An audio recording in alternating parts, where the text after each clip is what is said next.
अनि 6 अरब चाहिँ उठाउँछ कि भने जस्तो पारेर विद्युत लाइन काट्ने। पहिले पनि लाइन काटेको थियो, फेरि जोडेको थियो। किन काट्यो, किन जोडियो, काट्दै जोड्दै किन भयो र 22 अरब असुल गर्नुपर्ने 6 अरब मात्रै किन हो त? अहिलेको सरकारले उठाउनु पर्छ। उपभोग गरेको विद्युतको महसुल उठाउनु पर्छ। उपभोग गरेको छैन भने उठाउनु पर्दैन भने हो। उपभोग गरेको महसुल उठाउनु पर्दैन कसले भनेको छ र? मैले यसै रोस्टमबाट विद्युत महसुल उठाउनु पर्छ भनेर रिपिटेडली भनेको छु। र प्रश्न पनि यति लामो प्रश्नहरू चाहिँ अलिक हुनु हुँदैन। छोटा प्रश्न भनेको त 1 मिनटभित्र गर्ने कुरा हो। 10 मिनटमा त उत्तर सक्नु पर्ला कमसेकम। अब 3 मिनटमा उत्तर सक्ने, 1 मिनटमा प्रश्न सक्ने त हुनुपर्छ नि। अब 10 मिनट प्रश्नमै लाग्यो भने आज 13वटा प्रश्नको जवाफ दियो। 13वटा प्रश्नलाई कति लाग्यो समय? 2.5 घण्टा लाग्यो होला। अब यत्रो समय प्रश्नोत्तर र आधा प्रश्नकर्ताको आधा जवाफकर्ताको, कतिवटा त प्रश्नै छैन। म आग्रह गर्न चाहन्छु प्रश्न नै गरौँ।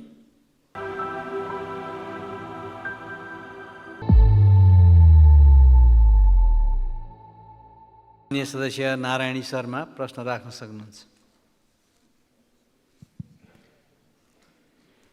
सम्माननीय प्रधानमन्त्रीज्यू, मेरो 1 नम्बर प्रश्न, हाल गठबन्धन मार्फत बनेको सरकारको मुख्य एजेन्डा संविधान संशोधन पनि रहेको भन्ने बुझिएको छ।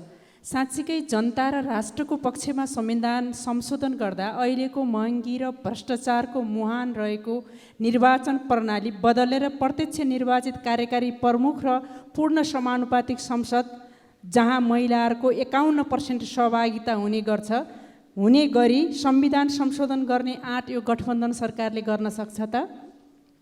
2 नम्बर, देश सङ्घीय लोकतान्त्रिक गणतन्त्रमा प्रवेश गरेपछि राज्य पुनर्संरचना हुँदा हिजोका जिल्ला सदरमुकाम प्राय सुनसान बन्न पुगेका छन्। हिजो नागरिकको अरबौँको लगानी भएका जिल्ला सदरमुकाम खण्डहर बन्ने अवस्थामा छ र अब हिजोको जस्तो बनाउन त सम्भव छैन। त्यसकारण सुनसान बन्दै गरेको जिल्ला सदरमुकाममा भएको भौतिक संरचनालाई उपयोग गर्न के कार्यक्रम रहेको छ? कुनै शैक्षिक हब, मेडिकल हब, पर्यटन हब, सांस्कृतिक हब बनाएर जाने केही कार्यक्रम सरकारले बनाउन सक्छ? अर्को, आज ठुलो सहरहरूमा प्राय देखिने भनेको सटरहरूमा टु लेट लेखिएको देखिन्छ। यसरी धराशयी बन्दै गरेको व्यापार व्यवसायको उठान गर्ने, देशको अर्थतन्त्र बलियो र आत्मनिर्भर गराउन सरकारको योजना के छ? धन्यवाद। सम्माननीय प्रधानमन्त्रीज्यूलाई जवाफ दिन अनुरोध गर्छु। सम्माननीय सभामुख महोदय, यो 1 नम्बर प्रश्न संविधान संशोधन सम्बन्धमा मैले अघि सुरुमै स्पष्ट पारिसकेको हुनाले यसमा समय खर्च गरिरहनु परेन।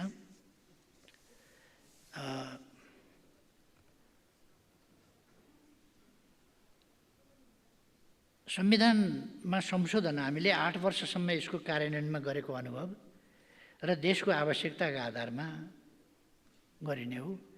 देशको आवश्यकता भन्नाले देशको हितको पक्षमा, जनता, विकास, सुशासन यसको पक्षमा, देशलाई आर्थिक सुशासन, समृद्धि, समानताको पक्षमा अगाडि बढाउन जे आवश्यक पर्छ त्यो गर्ने हो भन्ने मैले कुरा अघि नै भनेको छु। यसमा आँट र नआँट भन्ने प्रश्नै उठ्दैन। यसमा आँट देखाउने भएर उल्किने पर्ने जरुरी पनि छैन। जे आवश्यक छ त्यो आँट नगर्ने भन्ने कुरा पनि हुँदैन। जे आवश्यक छैन त्यसमा हौसिएर आँट गर्नुपर्ने आवश्यकता पनि हुँदैन। अब यसमा हामी कसैले आँट गर्ने, कसैले आँट गर्छ कि गर्दैन भनेर हेर्ने होइन। आँट गर्न पर्ने सबैले गरौँला, आँट गर्न जरुरी नपरे सबैले नगरौँला। यसमा कसैले हेरुन् त आँट तिम्रो भन्ने, अनि कसैले आँट देखाउने, कसैले हेर्ने किन गर्नु परेको छ र? यो साझा सवाल हो, साझा ढङ्गले समाधान गरौँला। सङ्घीयता कार्यान्वयन पश्चात साबिकमा रहेका जिल्लास्थित केही कार्यालयहरूको काम स्थानीय तह र प्रदेशमा गएको छ। प्रदेशले जिल्लास्थित साबिक कार्यालयबाट कृषि, पशु विकास, स्वास्थ्य, शहरी पूर्वाधार, खानेपानी लगायतका क्षेत्रमा सेवा दिइरहेको छ। सङ्घीय सरकार मातहत रहेर गृह प्रशासन, भूमि प्रशासन, शिक्षा विकास तथा समन्वय, पूर्वाधार विकासका क्षेत्रमा जिल्ला सदरमुकाम स्थित कार्यालयबाटै सेवा दिइरहेको अवस्था छ। जिल्ला सदरमुकाम क्षेत्रका स्थानीय तहले समेत स्थानीय तहको केन्द्रको रूपमा जिल्ला सदरमुकाम क्षेत्रबाट सेवा प्रदान गरिरहेका छन्। नेपाल सरकारले जिल्ला सदरमुकामसँग स्थानीय तह र प्रदेश जोड्ने गरी रणनीतिक विकास कार्यक्रमहरू सञ्चालन गरिरहेको छ। जिल्ला सदरमुकाममा हालका दिनमा प्रदेशको उपस्थितिले समेत गर्दा थप बजार क्षेत्रको रूपमा विकास भइरहेका छन्। विभिन्न जिल्ला सदरमुकाममा विगतमा निर्माण भएका पूर्वाधारमा सरकारको लगानी खेर जान नदिने र पूर्ण सदुपयोग गर्ने नीति सरकारले अवलम्बन गरिआएको छ र गर्नेछ। सरकारले वित्त नीति र मौद्रिक नीति मार्फत निजी क्षेत्रको मनोबल बढाउने, पुँजीगत खर्च क्षमता अभिवृद्धि गर्ने, सम्पन्न भएका आयोजनाहरूको भुक्तानी दिनुपर्ने रकम भुक्तानी दिने, पहिलेदेखि भुक्तानी नदिएकाहरूको पनि भुक्तानी दिने, उखु दुध उत्पादक कृषकहरूलाई भुक्तानी गर्नुपर्ने बाँकी रकम उपलब्ध गराउन उच्च प्राथमिकता दिने कार्ययोजना बनाएर काम गरिरहेको छ। यसबाट देशको अर्थतन्त्र बलियो र आत्मनिर्भर गराउन मद्दत पुग्ने विश्वास मैले लिएको छु। सँगसँगै म के भन्न चाहन्छु भने कतिपय उत्पादनका सम्बन्ध, उत्पादनका तरिका, उत्पादनका ढाँचाहरू गतिशील हुन्छन्, परिवर्तन भइरहन्छन्। यस्तो कुराहरूलाई हामीले धेरै अनौठो रूपमा पनि लिनु हुँदैन। लहरै अब पहिले यस्ता मलहरू खुलेका थिएनन्। लहरै सटर, एउटा घरमा 4वटा सटर, सानो सटर बनाएको हुन्थ्यो। अब छेउमा चाहिँ मल खुलेपछि सबै चिज त्यहाँ पाउने भएको हुनाले एउटा पसलमा एउटा चिज, अर्को पसलमा अर्को चिज, अर्को पसलमा अर्को चिज खोज्दै हिँड्नुभन्दा मान्छे अलिक मलमा जाने, सोझै त्यहीँ एकै ठाउँमा चाहिँ थुप्रै कुराहरूको सुविधा प्राप्त हुने, किनमेल गर्न पाइने भएको हुनाले अब सटर मान्छेहरू हिँड्ने परिपाटी कम भएको कारणले पनि सटरहरू बन्द भएका हुनसक्छन्, टु लेट भन्ने लेखिएको हुनसक्छ, जस्ता कुराहरू हुन सक्दछन्। त्यसर्थ यो परिवर्तित परिस्थितिलाई पनि बुझ्नुपर्छ। यो नकारात्मक ढङ्गले मात्र होइन, केही कुराहरू चाहिँ समयानुकूल ढङ्गले फरक पर्छन्। अब उहिले बाटाभरि भरिया देखिन्थे भनेर भरिया देखिएनन् भनेर अर्थतन्त्र चलायमान भएन भन्न मिल्दैन। बाटामा भरियाभन्दा अलिक पातला गाडी भयो भने एउटै गाडीले 100वटा भरिया, 1000वटा भरियाका काम गरिदिन्छ। त्यस कारणले यस्तो भएको कुराहरूलाई पनि हामीले समयको गतिशीलतालाई पनि हेर्नुपर्छ जस्तो लाग्छ मलाई। धन्यवाद। अब प्रश्नकर्ता माननीय सदस्य नारायण प्रसाद आचार्य।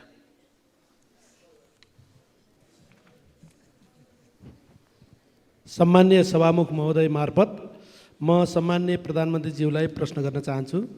सम्मान्य प्रधानमन्त्रीज्यू, विश्वविद्यालयको पुनर्सम्झना गर्दै तालिका अनुसार परीक्षा सञ्चालन र नतिजा प्रकाशन गर्ने विश्वविद्यालयको कार्ययोजना सञ्चालन कार्यान्वयन किन हुन सकेको छैन? विद्यार्थीहरू बिचमै विश्वविद्यालय छोड्ने जस्तो डरलाग्दो स्थितिलाई सन्तुलन ल्याउँदै विद्यार्थीहरूलाई देशमा नै बस्ने वातावरण निर्माण गर्ने सरकारको योजना के छ? सामुदायिक विद्यालयहरूमा विषयगत शिक्षक दरबन्दी अभाव, घट्दो विद्यार्थी सङ्ख्याका कारण विद्यालय मर्ज गर्नुपर्ने देखिन्छ। तर पहाडी क्षेत्रमा भौगोलिक दूरीका कारण विद्यार्थी विद्यालय जान नसक्ने अवस्था छ। त्यसैले प्रत्येक पालिकामा एउटा आवासीय विद्यालय र प्रत्येक वडामा एउटा नमुना विद्यालय, विषयगत शिक्षकसहित पूर्वाधार निर्माण र विद्यालयमा यातायातको साधन आवश्यक छ। सरकारको योजना के छ? सम्माननीय प्रधानमन्त्रीज्यू, फलफुल, खाद्यान्न र तरकारीमा देशलाई आत्मनिर्भर गराउने योजना के छ?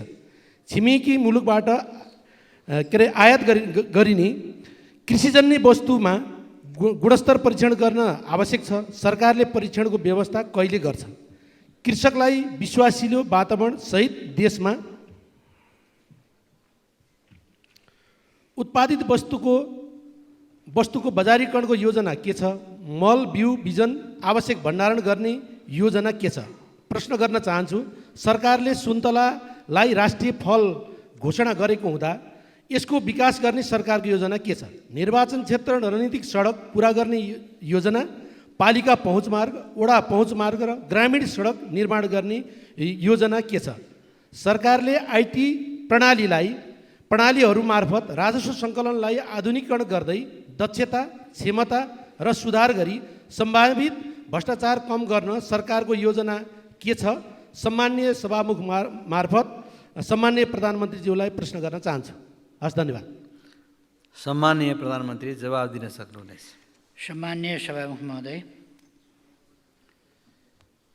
प्रश्नका लागि माननीयजीलाई धन्यवाद छ। सबै विश्वविद्यालयहरूमा विश्वविद्यालय अनुदान आयोगबाट निर्माण भएको एकीकृत शैक्षिक क्यालेन्डर कार्यान्वयनमा आएको छ। त्रिभुवन विश्वविद्यालयले 2080 सालमा सञ्चालन गरेका वार्षिक परीक्षाका 2,40,000 विद्यार्थीहरूको नतिजा प्रकाशन गरिसकेको छ। समयमै नतिजा प्रकाशनका लागि परीक्षा नियन्त्रण कार्यालयमा दैनिक 12 घण्टा काम गर्ने व्यवस्था गरिएको छ। 2081 जेठ 4 भन्दा पछि सञ्चालित परीक्षाका उत्तर पुस्तिकाहरू परीक्षा नियन्त्रण कार्यालयका पोखरा, विराटनगर, कैलाली र जनकपुरका क्षेत्रीय परीक्षा कार्यालयहरूबाट नै परीक्षण गराउने गरी व्यवस्था गरिएको छ। यसो गर्दा छोटो समयमा नतिजा प्रकाशन गर्ने कार्यमा सहयोग पुग्नेछ। विश्वविद्यालय सम्बन्धी एकीकृत ऐनको मस्यौदा तयार भई सुझाव सङ्कलनको कार्य भइरहेको छ। यस वर्षको बजेट वक्तव्यमा समेत विश्वविद्यालय अनुदान आयोगको पुनर्संरचना गरी यसले गर्ने कार्यहरूलाई प्रभावकारी बनाइने र उच्च शिक्षाको रूपान्तरण र गुणस्तर अभिवृद्धिका लागि विश्वविद्यालय एक अर्कामा गाभिने तथा पुनर्संरचना गर्ने सम्बन्धमा अध्ययन गर्ने विषय उल्लेख गरिएको छ। सरकारले यसै वर्ष ती कार्यहरू गर्नेछ। मदन भण्डारी विज्ञान तथा प्रविधि विश्वविद्यालयमा शिक्षण कार्यक्रम सुचारू सुरुवात भएको छ। शहीद दशरथ चन्द स्वास्थ्य विज्ञान विश्वविद्यालय निकट भविष्यमा सञ्चालन गर्ने गरी संसदमा विधेयक अघि बढाइएको छ। नेपालमा नै विश्वस्तरीय शिक्षा प्रदान गर्ने गरी नेपाल विश्वविद्यालय स्थापनाका लागि तयारी भइरहेको छ। यी विश्वविद्यालयहरूले साधारण नभई प्राविधिक उच्च शिक्षाका कार्यक्रमहरू सञ्चालन गर्नेछन्। विश्वविद्यालयहरूलाई नयाँ विषयहरू सञ्चालन गर्न प्रोत्साहित गर्ने कार्यक्रमहरू छन्। यी विभिन्न प्रयत्नहरू मार्फत शिक्षाका लागि विदेशी विद्यार्थीको सङ्ख्यामा केही कमी ल्याउन सकिन्छ भन्ने कुरामा सरकार विश्वस्त छ। विदेशी विद्यार्थीहरू शिक्षाका लागि मात्र नभई सुरक्षित भविष्यको आशाले पनि बाहिरिरहेका छन्। नेपालमै सम्भावना रहेको कुरामा विश्वास बढाउन हामीले शिक्षा, रोजगारी र स्वरोजगारीको वातावरणमा सुधार गर्नुपर्नेछ। हामीले सामूहिक प्रयत्नबाट मुलुकलाई समृद्ध बनाउनका लागि काम गर्नुपर्ने हुन्छ। हामीले विगत लामो समयदेखि सार्वजनिक विद्यालयहरूमा स्थायी शिक्षक दरबन्दी सिर्जना गरेका छैनौँ। सार्वजनिक विद्यालयहरूमा रहेको स्थायी शिक्षक दरबन्दीको अभाव पूर्ति गर्नका लागि सङ्घीय सरकारले राहत शिक्षक अनुदान र शिक्षण सिकाइ अनुदान बापत विद्यालयहरूलाई बजेट उपलब्ध गराउँदै आइरहेको छ। प्रदेश तथा स्थानीय तहबाट पनि शिक्षक दरबन्दी अभाव पूर्ति गर्नका लागि वार्षिक रूपमा विद्यालयहरूमा रकम उपलब्ध हुँदै आएको छ। शिक्षक दरबन्दी अभाव पूर्ति गर्नकै लागि संसदमा विचाराधीन विद्यालय शिक्षा सम्बन्धी विधेयकमा राहत दरबन्दी र शिक्षण सहयोग अनुदान कोटालाई स्थायी शिक्षक दरबन्दीमा रूपान्तरण गर्ने प्रस्ताव गरिएको छ। शिक्षक दरबन्दी मिलान तथा व्यवस्थापन कार्यविधि 2076 कार्यान्वयनमा छ। न्यून जनसङ्ख्या वृद्धि दर, बसाइसराईको कारण हिमाल तथा पहाडका विद्यालयहरूमा विद्यार्थी घट्दै गएका छन्। यी विषयहरूको सम्बोधनका लागि स्थानीय सरकारहरूले विद्यालय गाभ्ने सम्बन्धी विभिन्न नियमहरू कार्यान्वयनमा ल्याएका छन्। विद्यालय गाभ्ने विषय केवल विद्यार्थी सङ्ख्यामा मात्र आधारित बनाउनु हुँदैन। कम विद्यार्थी भएका विद्यालयहरूलाई साना विद्यालयका रूपमा पनि सञ्चालन गर्न सकिन्छ। विद्यालय गाभिएका कारण कुनै एकजना विद्यार्थीलाई पनि शिक्षाबाट वञ्चित गराउनु हुँदैन। विद्यालय स्थापना गर्ने, गाभ्ने आदि विषयहरूलाई सम्बोधन गर्ने गरी सरकारले विद्यालय स्थापना तथा सञ्चालन मापदण्ड 2080 सार्वजनिक गरी सुझाव सङ्कलनको कार्य गरिरहेको छ। सङ्घीय सरकारले देशभर 422वटा नमुना विद्यालय सञ्चालनमा ल्याएको छ। प्रदेश सरकारहरूले पनि नमुना विद्यालयहरू सञ्चालन गरेका छन्। देशभर ठुला विद्यालयहरूको अवधारणा अनुरूप सङ्घीय, प्रदेश र स्थानीय सरकारहरूले कार्यक्रम सञ्चालनमा ल्याएका छन्। विद्यालय पूर्वाधार निर्माणमा पनि सरकारले उल्लेख्य खर्च गरिरहेको छ। बझाङ र जाजरकोट भूकम्पबाट क्षतिग्रस्त विद्यालय पुनर्निर्माण गर्ने उद्देश्यका साथ यसै वर्ष 122वटा विद्यालय निर्माण गर्ने काम सुरु हुनेछ। यसै वर्ष स्थानीय साझेदारीमा 1000वटा कक्षा कोठा निर्माण गर्ने गरी स्थानीय तहमा 2.45 करोड रकम वित्तीय हस्तान्तरण गरिएको छ। देशको आर्थिक अवस्था अनुरूप सङ्घीय सरकारले सक्दो व्यवस्था गर्दै आएको छ। प्रदेश तथा स्थानीय तहहरूबाट समेत आफ्नो स्रोतबाट विद्यालय शिक्षाका लागि रकम विनियोजन गर्ने गरेका छन्। फलफुल, खाद्यान्न र तरकारीमा एउटा चाहिँ यो शिक्षाको सम्बन्धमा म के भन्छु भने हरेकले शिक्षामा व्यवस्थापनदेखि लिएर शिक्षकदेखि लिएर विद्यार्थीदेखि लिएर हरेक पक्ष, अभिभावकदेखि लिएर समाजदेखि लिएर हरेक पक्ष जिम्मेवार भएर तालाहरूले लाउन आउने त होइन, आफै ताला लाउने अनि पढाइ भएन भन्ने। शिक्षा एउटा शिक्षालय, विद्यालय भनेको शान्ति क्षेत्र हुनुपर्ने, विश्वविद्यालय, महाविद्यालयहरू शान्ति क्षेत्र हुनुपर्ने। ती ठाउँमा अशान्ति आफै गराउने अनि फेरि शान्ति भएन भन्ने, यस खालका तरिकाहरू हामीले हरेकले छोड्नु पर्दछ र जिम्मेवार ढङ्गले शिक्षाको उन्नति कसरी हुनसक्छ, शिक्षामा समस्याहरू छन् तिनको समाधान सबै मिलेर कसरी गर्न सकिन्छ, यस कुरामा जिम्मेवारी बोधका साथ सबैले ध्यान दिन जरुरी छ। फलफुल, खाद्यान्न र तरकारीमा देशलाई आत्मनिर्भर गराउने योजनाका सम्बन्धमा नेपाल माछा, मासु, दुध र अन्डा उत्पादनमा आत्मनिर्भरताको नजिक पुग्न सफल भएको छ। तर तरकारी, फलफुल तथा खाद्यान्नमा परनिर्भरता बढ्दै जानु सरकारको लागि चिन्ताको विषय बनेको छ। त्यसैले सरकारले खाद्यान्नको आत्मनिर्भरताका लागि चैते धान प्रवर्धन, मसिना तथा वास्नादार धान प्रवर्धन, मकै बाली प्रवर्धन कार्यक्रमको साथै प्रधानमन्त्री कृषि आधुनिकीकरण परियोजना मार्फत सुपर जोनहरू निर्धारण गरी कार्यक्रम सञ्चालन गरेको छ। नेपाल कृषि अनुसन्धान परिषदबाट पनि धान, मकै लगायतका बालीहरूको उच्च उत्पादकत्व भएका जातहरूको जातीय विकास गर्ने काम भइरहेको छ। करिब 2 लाख हेक्टर क्षेत्रफलमा चैते धानको खेती गर्न सकिने र अपुग 10 लाख मेट्रिक टन धान उत्पादन गरी धानमा आत्मनिर्भर हुन सकिने गरी कार्यक्रमहरू सञ्चालित छन्।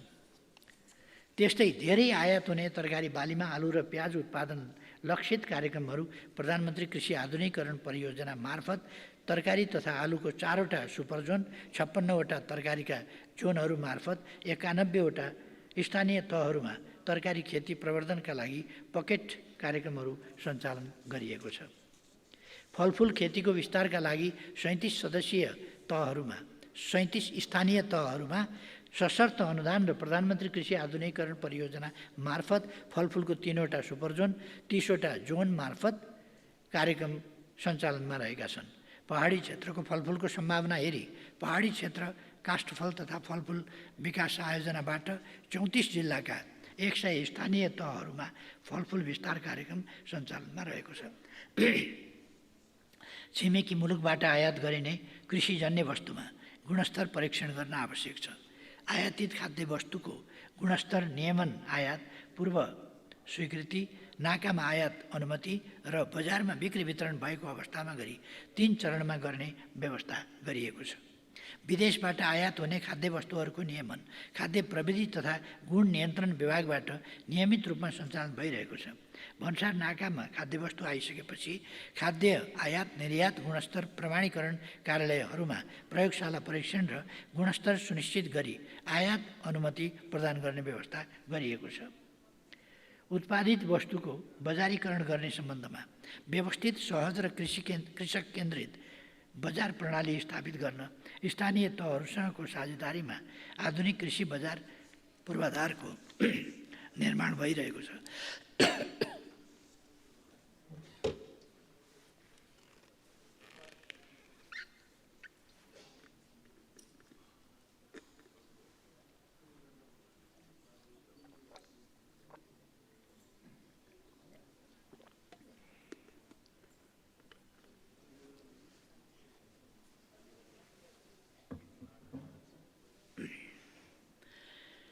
मसिना तथा बास्नादार धान, दाना उद्योगका लागि मकै लगायतका कृषि उत्पादनको प्रशोधन र बजारीकरण गर्न सम्बन्धित उद्योगसँग खरिद सम्झौता गर्ने पद्धति स्थापना गरिएको छ।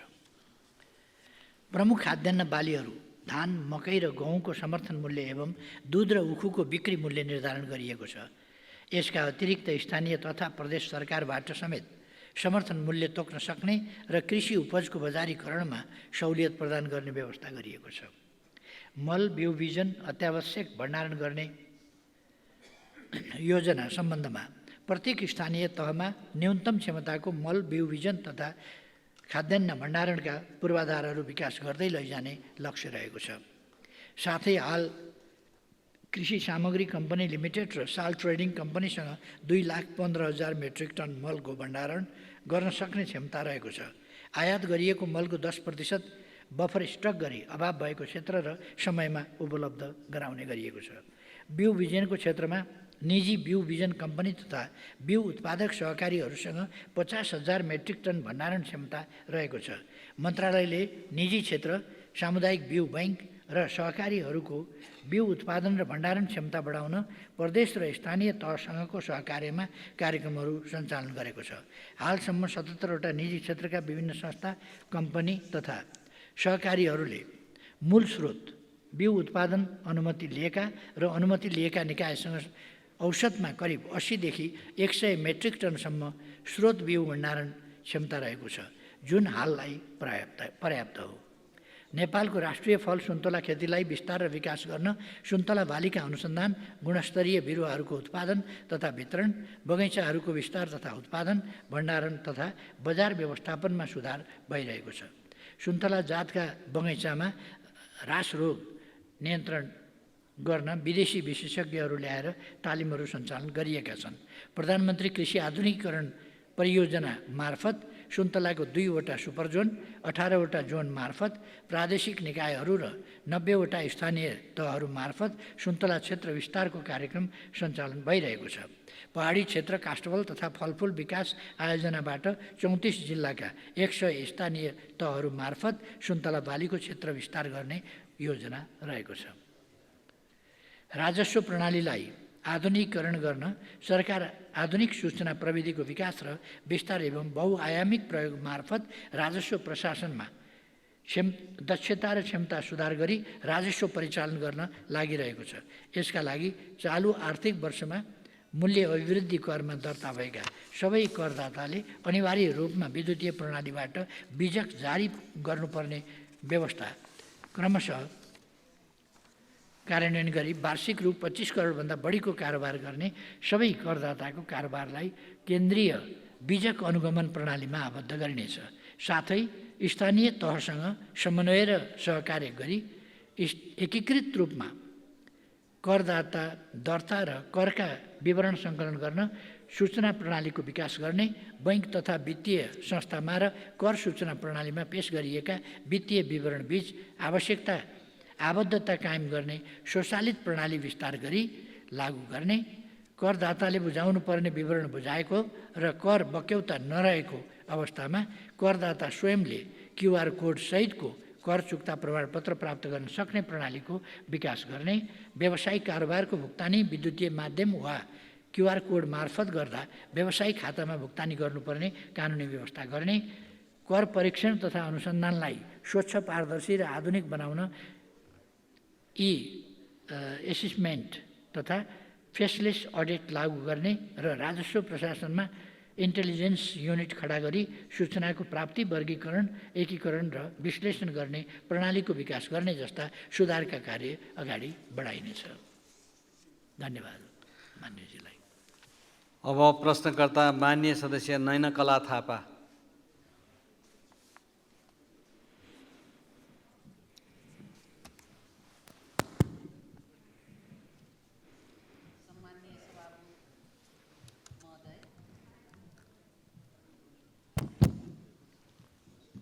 मार्फत सम्माननीय प्रधानमन्त्रीज्यूलाई म प्रश्न गर्न चाहन्छु। अझै पनि जनताहरू कहिले भूकम्प, कहिले बाढी पहिरो, डुबान त कहिले सडक, हवाई दुर्घटना तथा अन्य प्राकृतिक प्रकोप, वातावरणीय असन्तुलनबाट पीडित र त्रसित छन्। जनताहरूले सरकारको राहत सहयोगको अपेक्षा गरिरहेका छन्। जनताको दुःखमा सरकारको उपस्थिति हुनु अनि अपरिहार्य छ। यस्ता प्राकृतिक प्रकोपमा 3 तहका सङ्घीय, प्रादेशिक र स्थानीय सरकारले सञ्चालन गर्ने विकास निर्माण पूर्वाधारका योजनामा समन्वय प्रभावकारी बनाउन साथै अन्य गैर सरकारी संस्था सङ्घ संस्थासँग समन्वयकारी परिचालन गर्न तर्फ सरकारको के कस्तो योजना छ सामान्यज्यू? प्रश्न नम्बर 2, सरकारले 2081-2089 दशकलाई कृषिमा लगानी दशक घोषणा गरेर कृषिलाई प्राथमिकतामा राखेकोमा यो स्वागतयोग्य कार्यक्रम छ। यदि हाम्रो सरकार कृषिजन्य उपजको उत्पादन वृद्धि गरी स्वदेशको खाद्यान्न आपूर्ति गर्न सकेमा मात्र पनि देशलाई आर्थिक चापबाट मन्थर हुनेमा विश्वस्त हुन सकिन्छ। अत सरकार खाद्य सुरक्षाको लागि जिम्मेवार हुन कृषकहरू जो कृषि पेसामा आबद्ध छन् उनीहरूको लागि अति आवश्यक पर्ने मलको उत्पादन गर्ने कृषि मल कारखाना सरकारको लागि खोल्ने कार्यको लागि सरकारको सोच के छ र कहिलेसम्म पुरा होला? धन्यवाद। सम्माननीय प्रधानमन्त्रीज्यू। धन्यवाद सभामुख महोदय। प्रश्नकर्ता मान्यज्यूलाई पनि धन्यवाद भन्न चाहन्छु। अहिले मनसुनको समय छ। मनसुन सक्रिय रहेकोले कतिपय स्थानमा बाढी पहिरो लगायतका प्राकृतिक विपत्तिबाट नागरिकहरू प्रभावित भएका छन्। सबै खालका प्राकृतिक विपत्तिबाट हुने क्षति वा जोखिम न्यूनीकरण गर्न र जनधनको क्षति हुन नदिन संवैधानिक र कानुनी प्रावधान बमोजिम नेपाल सरकारले प्रदेश सरकार र स्थानीय तहहरूको समन्वय र सहयोगमा सक्रियतापूर्वक काम गरिरहेको छ। सीमित स्रोत र साधनका बावजुद पनि विपद प्रभावितहरूको उद्धार, राहत र व्यवस्थापन गर्न स्थानीय प्रशासन, सुरक्षाकर्मी र स्थानीय सरकारले अहोरात्र काम गरिरहेका छन्। विपद पछिको पुनर्निर्माण र पुनर्स्थापनामा पनि तिनै तहका सरकारले सहकार्य र साझेदारी गरिरहेका छन्। विपद व्यवस्थापनका क्षेत्रमा काम गर्ने राष्ट्रिय एवं अन्तर्राष्ट्रिय गैर सरकारी संस्थाहरूलाई राष्ट्रिय विपद जोखिम न्यूनीकरण तथा व्यवस्थापन प्राधिकरण मार्फत समन्वयात्मक रूपमा परिचालन गर्ने गरी विपद जोखिम न्यूनीकरण तथा व्यवस्थापनमा साझेदार संस्था परिचालन कार्यविधि 2081 जारी गरेको छ। यसको कार्यान्वयनबाट आगामी दिनमा साझेदार संस्थाहरूका क्रियाकलापहरू थप समन्वयात्मक र प्रभावकारी हुनेछन्। खाद्य सुरक्षाका सम्बन्धमा मानिएको जिज्ञासालाई म प्रश्न पार्न चाहन्छु। विस्तृत आधार भएको दिगो आन्तरिक चक्रीय अर्थतन्त्रको विकासका लागि कृषिमा लगानी गर्न कृषिको क्षेत्रमा व्यवस्थित र रणनीतिक लगानीको आवश्यकता महसुस गरी कृषिमा लगानी दशक घोषणा गरिएको छ। कृषिमा लगानी दशकको अवधारणा कुनै परियोजनाको रूपमा नभई सङ्घ, प्रदेश र स्थानीय तह एवं निजी सहकारी विकास साझेदार सबैलाई यस क्षेत्रमा अर्थपूर्ण लगानीका लागि अभिप्रेरित गर्ने एक अभियानको रूपमा सरकारले घोषणा गरेको छ। किसानलाई समयमै पर्याप्त रासायनिक मल उपलब्ध गराउने विषयमा सरकारले गरिरहेका कामबारे मैले अघिल्लै प्रश्नको जवाफमा बताइसकेको छु। हाल वार्षिक रूपमा कृषकहरूलाई आवश्यक पर्ने 6 लाख मेट्रिक टन रासायनिक मल मन्त्रालयले आयात गरी अनुदानमा उपलब्ध गराउँदै आएको छ। यसमा अनुदानको मात्रा ठुलो छ। नेपालमा मल कारखाना खोल्न विगतदेखि नै अध्ययनहरू हुँदै आएका छन्। अहिले पनि लगानी बोर्डले 2 वटा अध्ययन गरिरहेको छ। सरकार स्वदेशमै रासायनिक मल उत्पादनको लागि प्रयासरत छ र म विश्वास दिलाउन चाहन्छु कि यसलाई ठोस रूपमा निष्कर्ष निकालेर हामी छिटै नै नेपालमै रासायनिक मलको कारखाना स्थापना गर्नेछौँ। धन्यवाद। अब प्रश्नकर्ता माननीय सदस्य पूर्णबहादुर घरती मगर।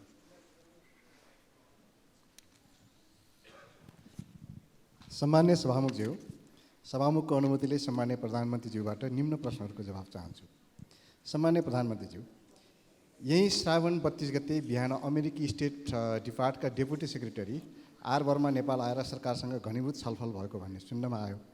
के विषयमा छलफल भयो र एसएसपी स्टेट पार्टनरसिप प्रोग्राम र स्टार लिङ्क स्टेसन सम्बन्धी सम्झौताका लागि पहल भइरहेको भन्ने पनि सुनिन्छ। यस सम्बन्धी सम्मानित सदनलाई जानकारी गराउन म निवेदन गर्छु। दोस्रो, राष्ट्रिय सभाको विधायन समितिले सरकारले बनाउनु पर्ने भनी पठाएको अति आवश्यक ऐनहरूको सूची अनुसार सङ्घीयता कार्यान्वयनको महत्त्वपूर्ण ऐन सङ्घीय निजामती ऐन र प्रहरी समायोजन ऐन यो अधिवेशनमा पास हुन्छ कि हुँदैन, यस सम्बन्धमा किन ढिला भइराखेको छ?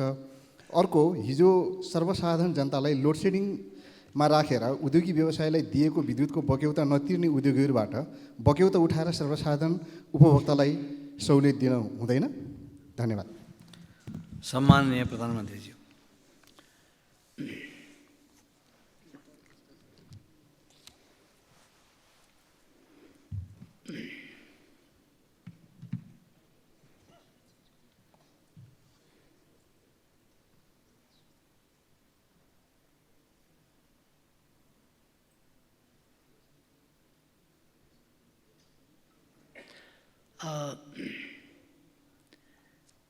प्रश्नका लागि माननीय सदस्यजीलाई धन्यवाद भन्दै एउटा कुरा चाहिँ म वर्तमान सरकारसँग राष्ट्रिय हितको पक्षमा कुनै शङ्का नगर्न आग्रह गर्न चाहन्छु। यसले राष्ट्रिय हितको प्रश्नमा कुनै सौदाबाजी त्यस्तो गर्दैन। अमेरिकी deputy secretary of state for management and resources Shri Richard R वर्माले गत 16 अगस्त अर्थात् श्रावण 32 गते नेपाल भ्रमण गर्नुभएको थियो। त्यस अवसरमा उहाँले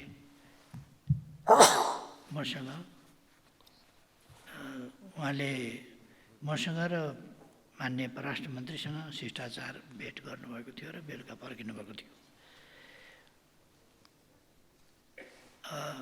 मसँगको भेटमा उहाँले दुई देशका बिचको पुरानो र बहुआयामिक सम्बन्धबारे चर्चा गर्नुभएको थियो। हामीले पनि त्यस सम्बन्धमा चर्चा गरेका थियौँ र नेपालको विपद प्रतिकार्य र मानवीय सहायताको कार्यलाई थप प्रभावकारी बनाउने सन्दर्भमा उहाँले 2टा हेलिकप्टर नेपाललाई दिने बताउनु भएको छ। तत्सम्बन्धमा थप कुरा भएको छैन र त्यो पारित पनि भइसकेको छैन। तत्सम्बन्धमा बजेटको उपलब्धता अमेरिकी संसदबाट पारित हुनुपर्ने र नयाँ प्रतिबद्धता अमेरिकाले यसअघि नै नेपाली सेनालाई प्रदान गर्ने भनिएका स्काई ट्रक र बेल हेलिकप्टर बाहेक थप हुने उहाँले बताउनु भएको थियो। यस सम्बन्धमा थप कुरा केही अरू भएको छैन। माननीय परराष्ट्र मन्त्रीसँग पनि यही कुरा उहाँले बताउनु भएको थियो। र यस सम्बन्धमा डिटेल हेलिकप्टर कसरी दिने, त्यसका टर्म्स कन्डिसन के हुन्, त्यसको चालकहरूको ट्रेनिङ कहाँ हुने, कसले त्यसका चालक को हुने, त्यसको ट्रेनिङ कहाँ गर्ने, अथवा त्यसको मर्मत सम्हार कसले गर्ने, कहाँ हुने, त्यसका निम्ति अरू प्रकारका के कस्ता कुराहरू हुने हुन् र नेपाली पाइलटहरूले ट्रेनिङ तत्सम्बन्धमा प्राप्त गर्ने हुनु होइनन् र नेपालीहरूले नै यसको मर्मत सम्हार गर्न सक्ने इन्जिनियरिङ सम्बन्धी ट्रेनिङ नेपालीहरूले गएर लिन पाउने हुन् कि होइनन्, अथवा हामी हेलिकप्टर पाउने तर ट्रेनिङ नहुने, सञ्चालन गर्न फेरि अरू नै आउनुपर्ने जस्ता कुराहरू, अथवा कुनै इन्जिनियरिङ कुनै कुरा हुँदाखेरि अरूले नै गर्नुपर्ने के हुन् भन्ने कुराहरूको कुनै स्पष्टता अहिलेसम्म भएको होइन। उहाँले बताउनु भएको त्यति हो। यस सम्बन्धमा मैले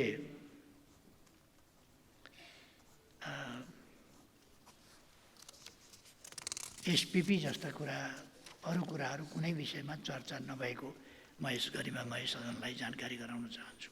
र एसपिपी पहिले एकपल्ट चर्चासम्म चलेको हो, त्योभन्दा अगाडि बढेको थिएन र अहिले बढाउनु पर्छ भनेर पनि कसैले भनेको छैन। कुनै प्रस्ताव पनि कतैबाट आएको छैन। त्यो कुरा म बताउन चाहन्छु यस सभामा। त्यसबाहेक डेपुटी सेक्रेटरीले नेपालको सङ्क्रमण कार्यान्वयन न्याय सम्बन्धी विधेयक प्रतिनिधि सभाबाट पारित भएकोमा बधाई ज्ञापन गर्नुभएको थियो भने एमसिसी परियोजना जो यस संसदबाट बहुमतले पारित भएको थियो त्यसको कार्यान्वयनबारे सन्तुष्टि व्यक्त गर्नुभएको थियो। त्यसै गरी उहाँले युएसएआइडी र डिएफसी लगायतका अमेरिकी संस्थाहरू मार्फत नेपाललाई अमेरिकी सहायता तथा लगानी निरन्तर रहने प्रतिबद्धता व्यक्त गर्नुभएको थियो। एसपिपी र स्टारलिङ्क स्टेसन सम्बन्धी सम्झौताका विषयहरू यी दुवै भेटघाटमा छलफल नभएको बेहोरा यस सम्मानित सदनलाई जानकारी गराउन चाहन्छु। र अर्को, माननीय सदस्यले जिज्ञासा राख्नुभए जस्तै सङ्घीयता कार्यान्वयन सम्बन्धी कतिपय महत्त्वपूर्ण कानुनहरू बन्न अझ पनि बाँकी रहेका छन्। संविधान तथा सङ्घीयताको कार्यान्वयनको लागि आवश्यक कानुन निर्माण गर्ने विषय सरकारको उच्च प्राथमिकतामा रहेको छ। सङ्घीयता कार्यान्वयनलाई थप प्रभावकारी बनाउन प्रशासनिक सङ्घीयताको मार्गचित्र सहितको सङ्घीय निजामती सेवाको गठन, सञ्चालन र सेवाका शर्त सम्बन्धमा व्यवस्थापन गर्न बनेको विधेयक 2080 सङ्घीय संसदमा विचाराधीन रहेको छ। राजनीतिक सहमति र प्राविधिक विषयलाई सम्बोधन गर्दै यसै अधिवेशनबाट स्वीकृत हुने गरी संसदीय समितिको छलफललाई तीव्रता दिँदै स्वीकृत गराउन सरकार लागिरहेको छ। यसै गरी नेपाल प्रहरीको सञ्चालन तथा व्यवस्थापन नेपाल प्रहरी ऐन 2012बाट हुँदै आएको छ। बदलिएको परिस्थिति अनुरूप नेपालको प्रहरी सञ्चालन कसरी गर्ने, के गर्ने, यसको सङ्घीय शासन प्रणाली अनुरूप बनाउनका लागि भर्ना, नियुक्ति, बढुवा, सरुवा जस्ता व्यवस्थित बनाएर कसरी अगाडि बढाउने भन्ने सम्बन्धमा छलफल भइरहेको छ। आवश्यक प्रक्रिया पुरा गरेपछि, छलफलको निष्कर्ष निस्किएपछि सम्मानित सदनमा त्यो विधेयक आउने नै छ।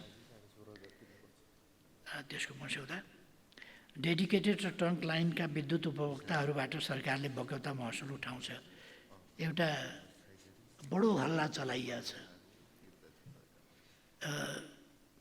उद्योगीहरूले चलाइरहेको उद्योगको लाइन नकाट्नु, किनभने यो 8-10 वर्ष अगाडिदेखिको पेन्डिङ इस्यु, अनि यस पेन्डिङ इस्युलाई गोलमटोल गरेर 22 अरब तिर्नुपर्छ भन्ने, 22 अरब तिर्नुपर्छ भनेका ठाउँबाट 6 अरब मात्रै तिर्नुपर्छ भन्नेमा 6 अरबमा ल्याइ पुर्याउने, अनि 6 अरब चाहिँ उठाउँछ कि भने जस्तो पारेर विद्युत लाइन काट्ने। पहिले पनि लाइन काटेको थियो, फेरि जोडेको थियो, किन काट्यो, किन जोडियो, काट्दै जोड्दै किन भयो, र 22 अरब असुल गर्नुपर्ने 6 अरब मात्रै किन हो त?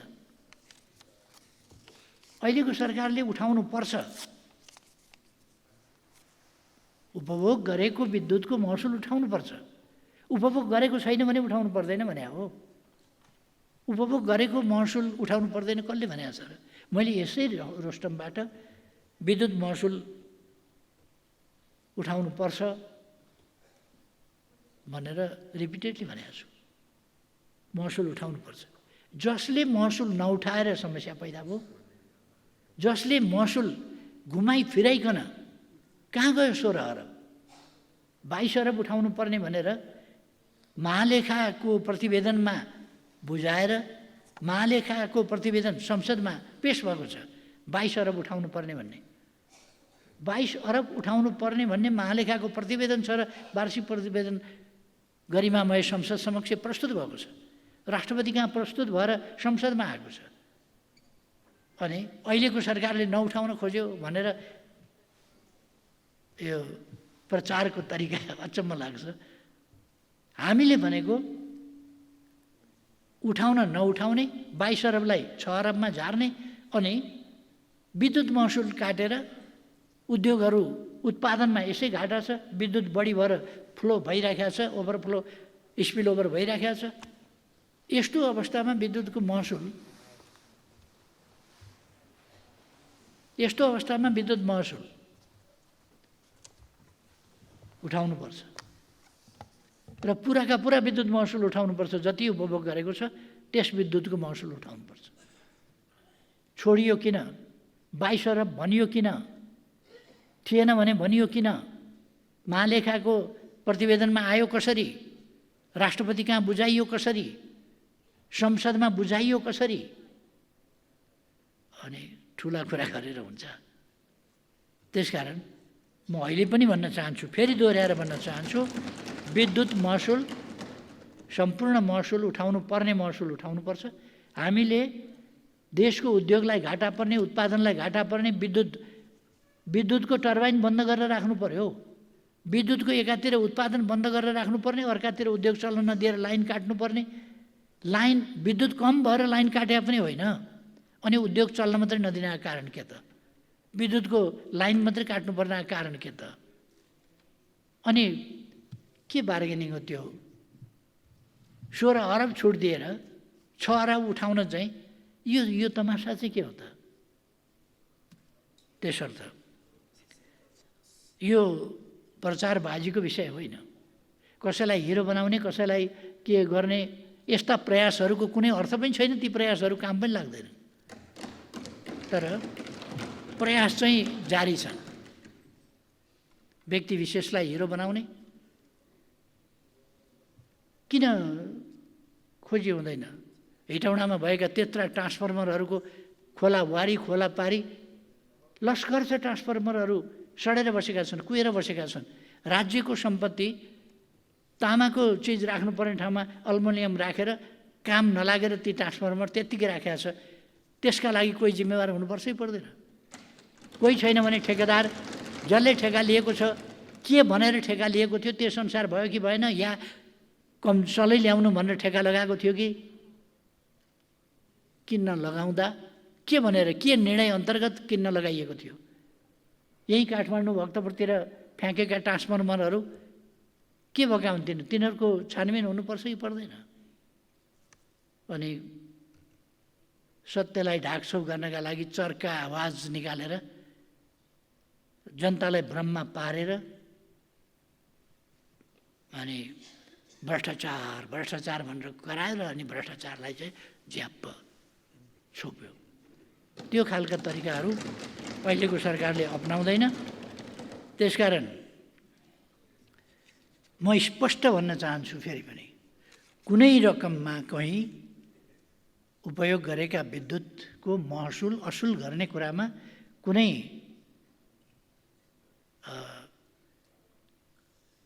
छुट दिइने छैन। र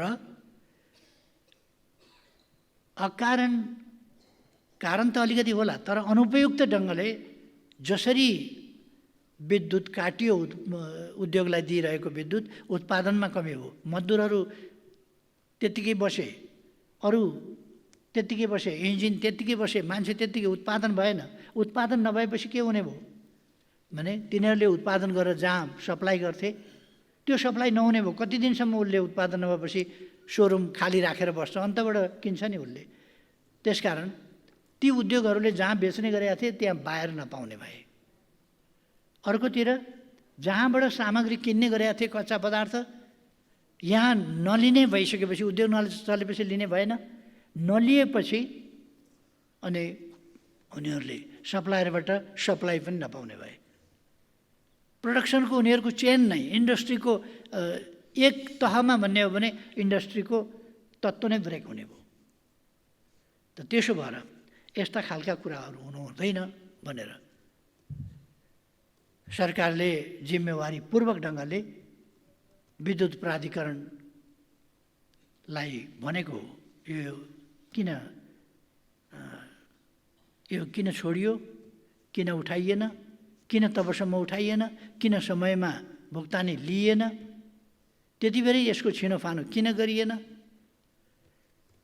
र अहिले उद्योगका लागि महसुल तिराउने, अहिलेसम्म महसुल तिराउन विद्युतको लाइन काटिया छ, कहीँ काटिया छ? विद्युत महसुल तिराउने बाटो भनेको विद्युतको लाइन काट्नु हो। कहीँ पनि विभिन्न होटलहरूमा विद्युतको लाइन कहिले कहिले समयमा नतिरेको हुनसक्छ, त्यसलाई जरिमाना समेत के पेनल्टी सेनल्टी लगाएर पनि फेरि असुल गरे हुन्छ, तर विद्युतको लाइन काटे हुँदैन। अस्पतालले कहिले कहिले पैसा तिर्न सकेन भने त्यसमा लाइन काटिन्छ, उद्योगमा काटिन्छ, होटलमा काटिन्छ लाइन, पैसा तिरेन भन्दैमा। अर्को कुरा त यो त व्यापार पनि हो नि सरकारको, आफ्नै व्यापार रोकेर अनि सरकारले त्यसरी काम गर्छ भन्ने कुरा मात्रै हो। यसमा म स्पष्ट।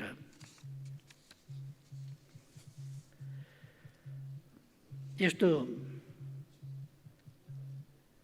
अर्को कुरा, यो सरकार र विद्युत प्राधिकरणका बीचमा जुन मतभेद भनेर हल्ला चलाइएको छ बाहिर, त्यस्तो मतभेद छैन।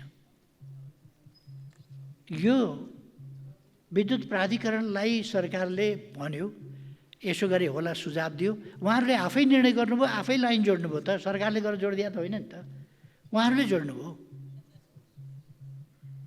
अर्को कुरा, सरकारले हस्तक्षेप गर्यो भन्ने, सरकारले अनि सरकार सञ्चालनमा निर्देशन दिँदैन, छोडिदिन्छ त। विद्युत प्राधिकरण बनाएपछि त्यो ब्राह्मणलाई कसैले गरेको गौदान हो, त्यो गौदान गरेपछि गयो, सिद्धियो, त्यसको सोधी खोजी पनि गर्न नपाइने। यो त गौदान त कसैलाई गरे होइन नि त। त्यस कारण सरकारले सोधी खोजी गर्छ अवश्य, जुनसुकै कुरा पनि गर्छ। सरकारले खर्च गर्नुपर्ने, अरू चिज दिनुपर्ने, सुविधा मिलाउनु पर्ने, सबै गर्नुपर्ने, त्यो त सरकार आफै जिम्मेवार हुन्छ नि त। त्यसकारण सरकारले त्यसमा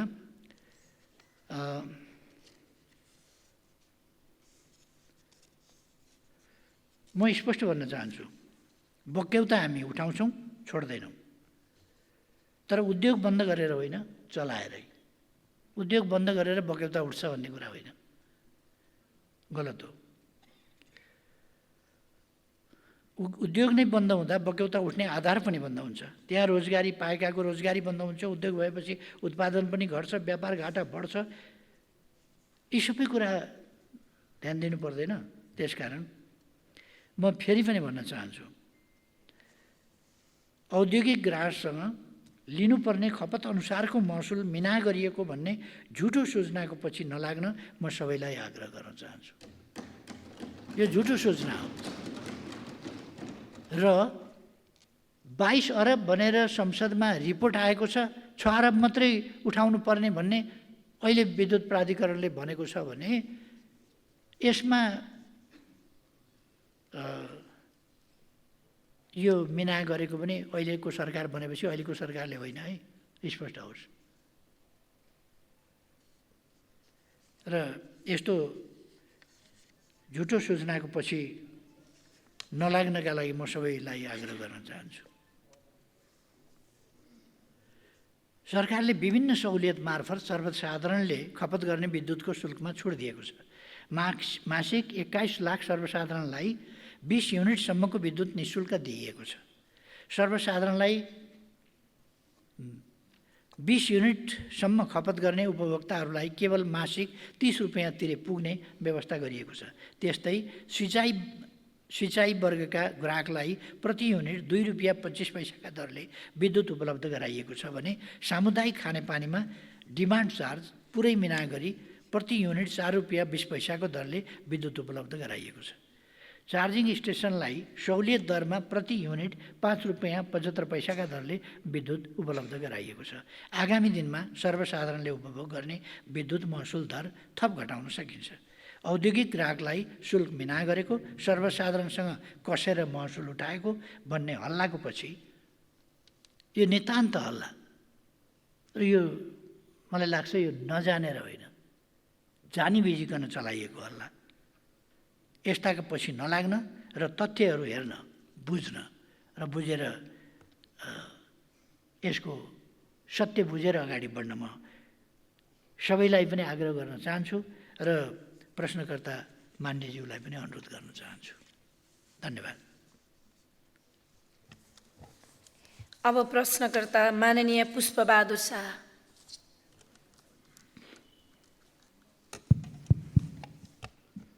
सम्माननीय सभामुखज्यू मार्फत सम्माननीय प्रधानमन्त्रीज्यूलाई मेरो पहिलो प्रश्न, 439 मेगावाटको बेतान कर्णाली जलविद्युत आयोजना अछामको ढकारी गाउँपालिका र सुर्खेतको चौकुने गाउँपालिकामा पर्छ। सुदूरपश्चिम र कर्णाली प्रदेशकै साझा एवं गौरवको आयोजना करिब 6 लाख सञ्चयकर्ताको लगानीबाट निर्माण हुन लागेको आयोजना हो।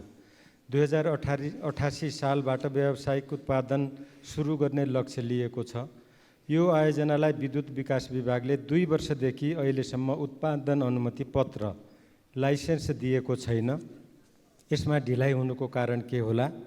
साथै माथिल्लो कर्णाली जलविद्युत आयोजना निर्माणका लागि सरकार र जिएमआर कम्पनी बीच समझदारी पत्र MOU भएको 16 वर्ष भइसकेको छ। हाल मन्त्री परिषद बैठकले वित्तीय स्रोत जुटाउन जिएमआरलाई 186 दिनको म्याद थप गरेको छ। के यो समयभित्र अब माथिल्लो कर्णालीको निर्माण कार्य अगाडि बढ्छ?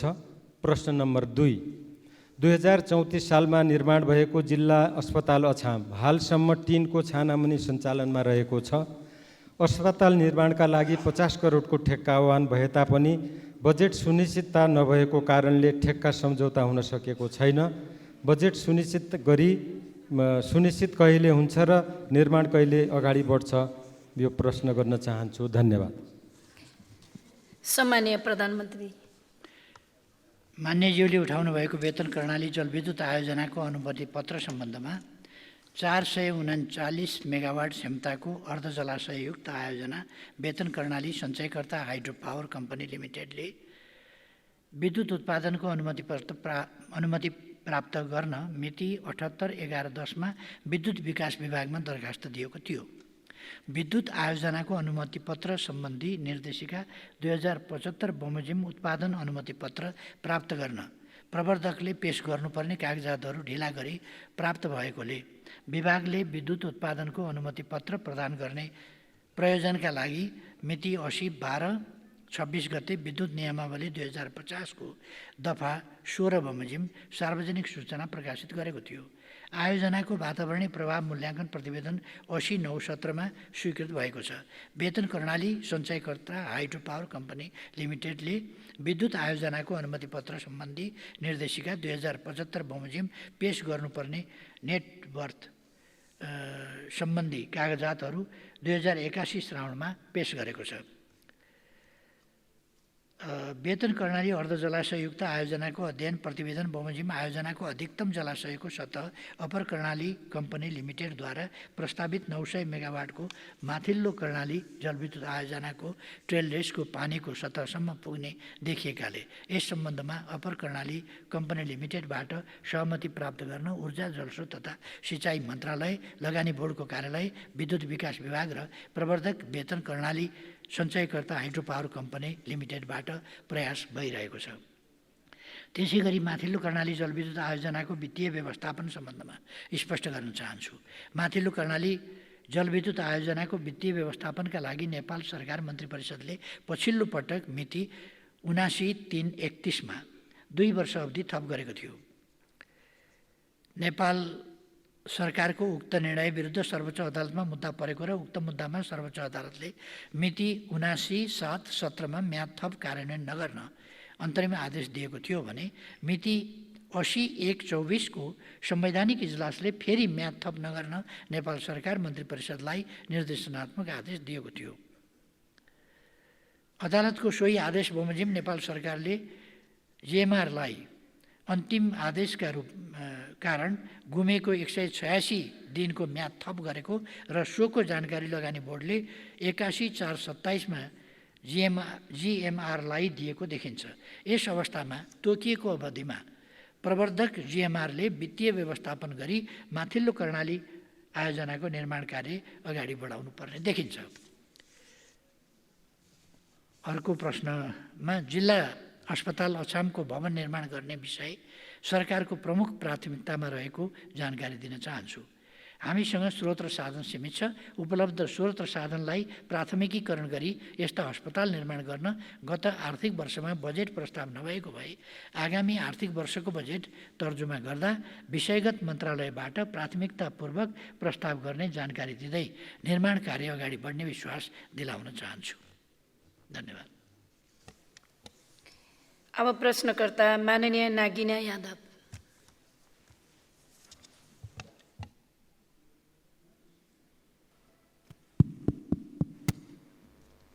सम्माननीय सभामुख महोदय, सम्माननीय प्रधानमन्त्रीज्यू, म सम्माननीय सभामुखको अनुमतिले म आफ्नो लिखित प्रश्न पेश गरेकोलाई चाहिँ म यो सदनमा वाचन गर्न चाहन्छु। विश्वमा देखा परिरहेको नयाँ रोगमध्ये करिब 70% पशुपन्छीबाट उत्पन्न भई मानिसमा सर्ने प्रकारका छन्। उदाहरणको रूपमा मङ्की पक्स, कोभिड-19, बर्ड फ्लू जस्ता रोगले वर्षेनी धेरै जनसङ्ख्यामा पशुधन तथा मानवीय क्षति भइरहेको छ। जबकि नेपाल सरकार मन्त्री परिषदको 2076-9-14 निर्णयअनुसार एक स्वास्थ्य रणनीति 2076 लिएको छ। साथै विश्व स्तरमा नेपाल सदस्य राष्ट्र रहेको विश्व पशु स्वास्थ्य सङ्गठन, संयुक्त राष्ट्र सङ्घको खाद्य तथा कृषि सङ्गठन र विश्व स्वास्थ्य सङ्गठन बीच एक स्वास्थ्य अवधारणा वन हेल्थ एप्रोचमा भएको त्रिपक्षीय समझदारीमा के कस्ता प्रगतिका पहल कदमहरू सरकारको तर्फबाट चालिएको छ। अर्को, देशको अर्थतन्त्रको एउटा महत्त्वपूर्ण हिस्सा कृषि पेसाले धानिएको छ। कृषि पेसा भन्नाले बाली जस्तै धान, गहुँ, मकै, उखु आदि मात्र नभई नबोल्ने पशुपन्छी पनि हुन्। त्यसमध्ये दुध, मासु, अन्डा आदि दिने पशुको हितमा सरकारले केही महत्त्व दिएको देखिए तापनि तर दिनहुँ काममा लगाइने भारवाहक पशुको योगदानको बारेमा कुनै पनि निकायले चासो देखाएको पाइन्न। जस्तै गधा, खच्चड, घोडा, गोरु आदि यस्ता पशुको महत्त्व गरिब दूरदराजका जनतालाई मात्र हुनुपर्ने हो कि सम्बन्धित मन्त्रालयको पनि हो? हालको कर्णाली पुलमा फँसेका खच्चड यसको ज्वलन्त उदाहरण हो कि होइन? सभामुख महोदय, नेपालको वन क्षेत्र प्रदेश सरकारले व्यवस्थापन गरिरहेको छ। सङ्घीय वन तथा वातावरण मन्त्रालयले वन तथा वातावरण सम्बन्धी नीति नियम बनाउने हो। तर यहाँ सङ्घीय वन तथा वातावरण मन्त्रालयले 2076 सालमा बनाएको वन ऐनमा 1 वर्षसम्म कैद तथा 2 लाखसम्म जरिवानाको मुद्दाको तहकिकात तथा दायरी प्रदेश सरकारको कर्मचारीले गर्न पाउने, तर 1 वर्षभन्दा बढीको कैद तथा 2 लाखभन्दा बढीको जरिवाना सम्बन्धित मुद्दाको तहकिकात तथा दायरी प्रदेश सरकारको कर्मचारीले गर्न नपाउने र यसको लागि सङ्घीय सरकारले अनुसन्धान अधिकृत तोक्न पर्ने कानुनी व्यवस्था रहेको छ। तर वन ऐन 2076 जारी भएको 5 वर्ष व्यतीत हुँदा पनि सङ्घीय सरकारले मुद्दा तहकिकात तथा दायरी गर्ने अधिकारी तोक्न सकेको छैन, जसले गर्दा जिल्लामा वन कर्मचारीहरूलाई वन संरक्षणमा ठुलो समस्याको सामना गर्नु परिरहेको छ। ससाना मुद्दा तहकिकात तथा दायरीको लागि पनि प्रमुख जिल्ला अधिकारी समक्ष धाउनु परिरहेको छ। जिल्ला प्रशासन कार्यालयको अन्य कामहरूमा व्यस्तता तथा प्रशासनका कर्मचारीहरूको वनसँग सम्बन्धित मुद्दाहरूमा ज्ञान तथा दक्षताको अभावका कारणले गर्दा अनुसन्धान तथा तहकिकात कमजोर भई वनसँग सम्बन्धित धेरै मुद्दाहरूमा हार बेहोर्न बाध्य भइरहेकोले वन ऐन 2076 को दफा 62 उपदफा 2 अनुसार वन अपराध नियन्त्रण मुद्दा तहकिकात तथा अभियोजनका लागि सङ्घीय वन तथा वातावरण मन्त्रालयले अनुसन्धान अधिकृत तोक्ने विषयमा किन ढिलासुस्ती भइरहेको छ? हस्, धन्यवाद। सामान्य प्रधानमन्त्री। धन्यवाद प्रश्नकर्ता मान्यजीलाई। स्वास्थ्य रणनीति अन्तर्गत रेबिज रोगको नियमित सर्भिलेन्स एवं निशुल्क खोप कार्य भइरहेको छ। देशका विभिन्न स्थानमा रहेका 7वटा प्रयोगशालाहरू मार्फत विभिन्न पशुपन्छीका रोगहरूको निदान एवं खोपको प्रभावकारिता अध्ययन भइरहेको छ। पशुपन्छीको लागि वार्षिक करिब 5 करोड डोज खोप उत्पादन तथा आपूर्ति गर्ने गरिएको छ। राष्ट्रिय रोग नियन्त्रण कार्यक्रम अन्तर्गत 5 रोगहरू विरुद्ध निशुल्क खोप कार्य समेत सञ्चालन गरिएको छ। देशका विभिन्न क्षेत्रमा रोगको नियमित सर्भिलेन्स र इपिडेमियोलोजिक सूचना व्यवस्थापन गर्दै पशु स्वास्थ्य सूचना प्रणाली व्यवस्थापन गरिएको छ भने विश्व पशु स्वास्थ्य सङ्गठनमा नियमित रूपमा पशु रोगको सूचना नोटिफिकेसन गरिएको छ। पशुपन्छी तथा मत्स्य पालनमा प्रयोग हुने पशु औषधि तथा खोपको गुणस्तर परीक्षण, गुणस्तर नियमन र भेटनरी निरीक्षण कार्य गरिएको छ। आम उपभोक्ता तथा अन्य सरकारवालाहरूमा रोगको कारण हुन सक्ने जोखिम तथा क्षतिको विषयमा सचेतना अभिवृद्धि कार्यक्रम सञ्चालन गरिएको छ। 250वटा स्थानीय तहहरूमा सशर्त अनुदानमा भेटनरी डाक्टर परिचालन गरिएका छन्। पशु कल्याणको सम्बन्धमा कानुनी रूपमा मुलुकी अपराध संहिता ऐन 2074ले बन्देज लगाएका विषयहरूको कार्यान्वयन गरिएको छ। पशु स्वास्थ्य तथा पशु सेवा नियमावली 2076 बमोजिम पशु ढुवानी मापदण्ड 2064 र पशु कल्याण निर्देशिका 2073 जारी भई कार्यान्वयनमा रहेका छन्।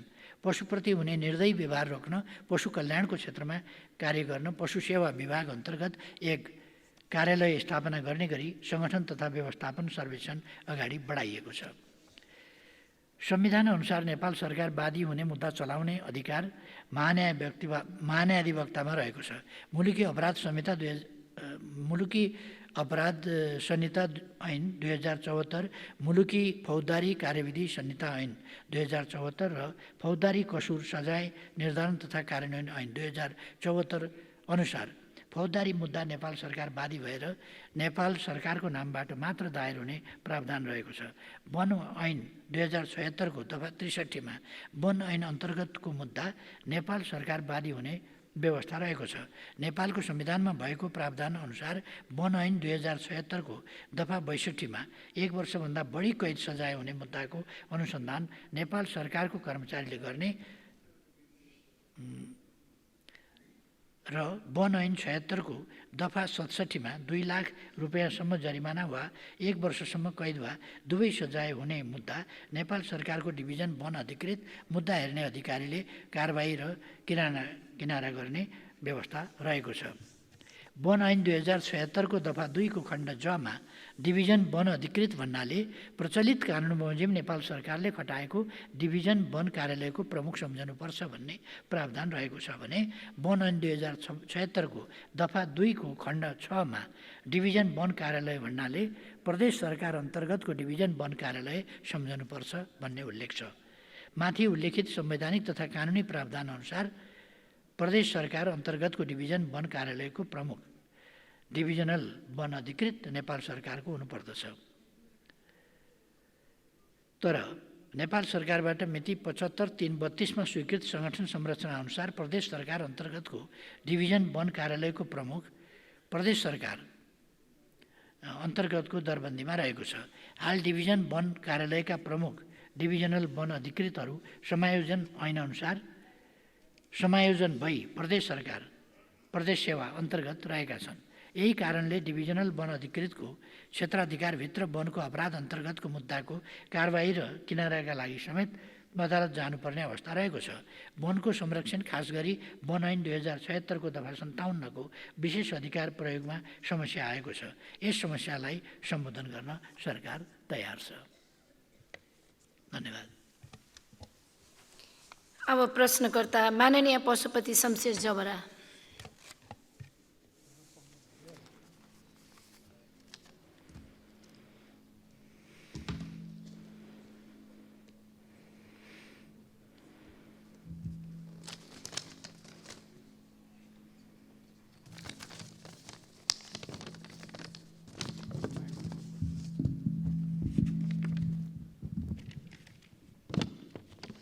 सम्माननीय सभामुख महोदय, म सबभन्दा पहिला सम्माननीय प्रधानमन्त्रीज्यूलाई म बधाई दिन चाहन्छु।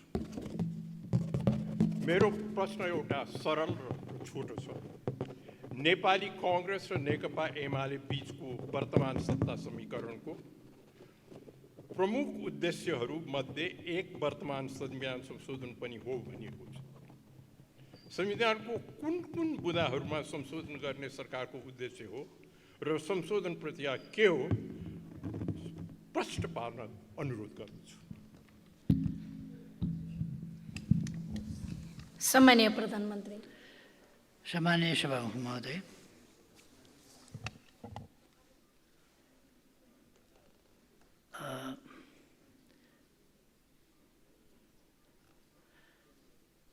नेपाली कांग्रेस र नेकपा एमालेको संयुक्त सरकार गठनको सम्बन्धमा दुई दलबीच 7वटा बुँदाहरूमा सहमति भएको थियो। मान्यज्यूले भन्नुभए जस्तै त्यसमध्ये एउटा बुँदा संविधान संशोधन आवश्यक छ भन्ने पनि हो र कहाँनेर केका लागि गर्नुपर्ने भन्ने पनि त्यसमा सैद्धान्तिक तवरले भनिएको छ।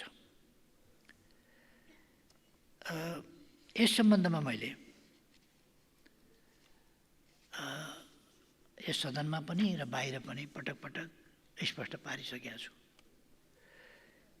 संविधान संशोधन देशको पक्षमा, जनताको पक्षमा, सुशासन शान्तिको पक्षमा, सामाजिक न्याय र समानताको पक्षमा, विकासको पक्षमा अहिलेसम्म 8 वर्ष कार्यान्वयनका हाम्रा अनुभवहरूले जे देखाएका छन् त्यसमा आधारित भएर हामीले समस्या कहीँ छन् भने तिनको समाधान गर्नका लागि हो। कुनै बुँदा तोकेर गरिएको सहमति होइन, त्यो 7 बुँदामा पनि स्पष्ट छ।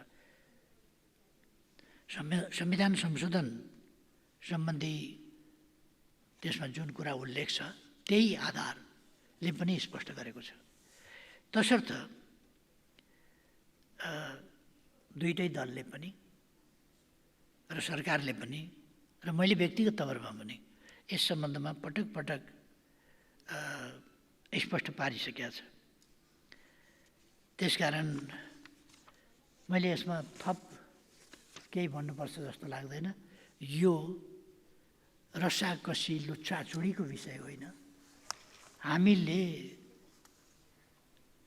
संविधान संशोधनीय दस्तावेज हो, गतिशील दस्तावेज हो भन्ने कुरा मान्दछौँ। त्यसअनुसार आवश्यकता अनुसार छलफल गरेर छलफलको निष्कर्ष अनुसार यसलाई संशोधन गरिनेछ। यो प्रतिगमनका लागि होइन, कतिपयले आरोप लगाए जस्तो अग्रगमनका लागि नै यो संविधान संशोधनको बारेमा छलफल गरिनेछ र निष्कर्ष निकालिनेछ। धन्यवाद। अब प्रश्नकर्ता माननीय निर्मला कोइराला।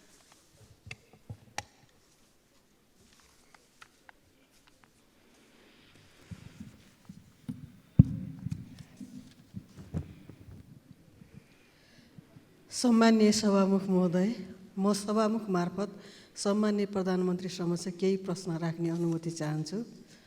प्रश्न नम्बर 1, पूर्व पश्चिम राजमार्ग निर्माण कार्य ढिलाइ भइरहेकोले सर्वसाधारण जनतालाई आवागमनमा समस्या छ। यसको निर्माण कार्य छरितो गराउन विशेष पहल हुनुपर्ने देखिन्छ।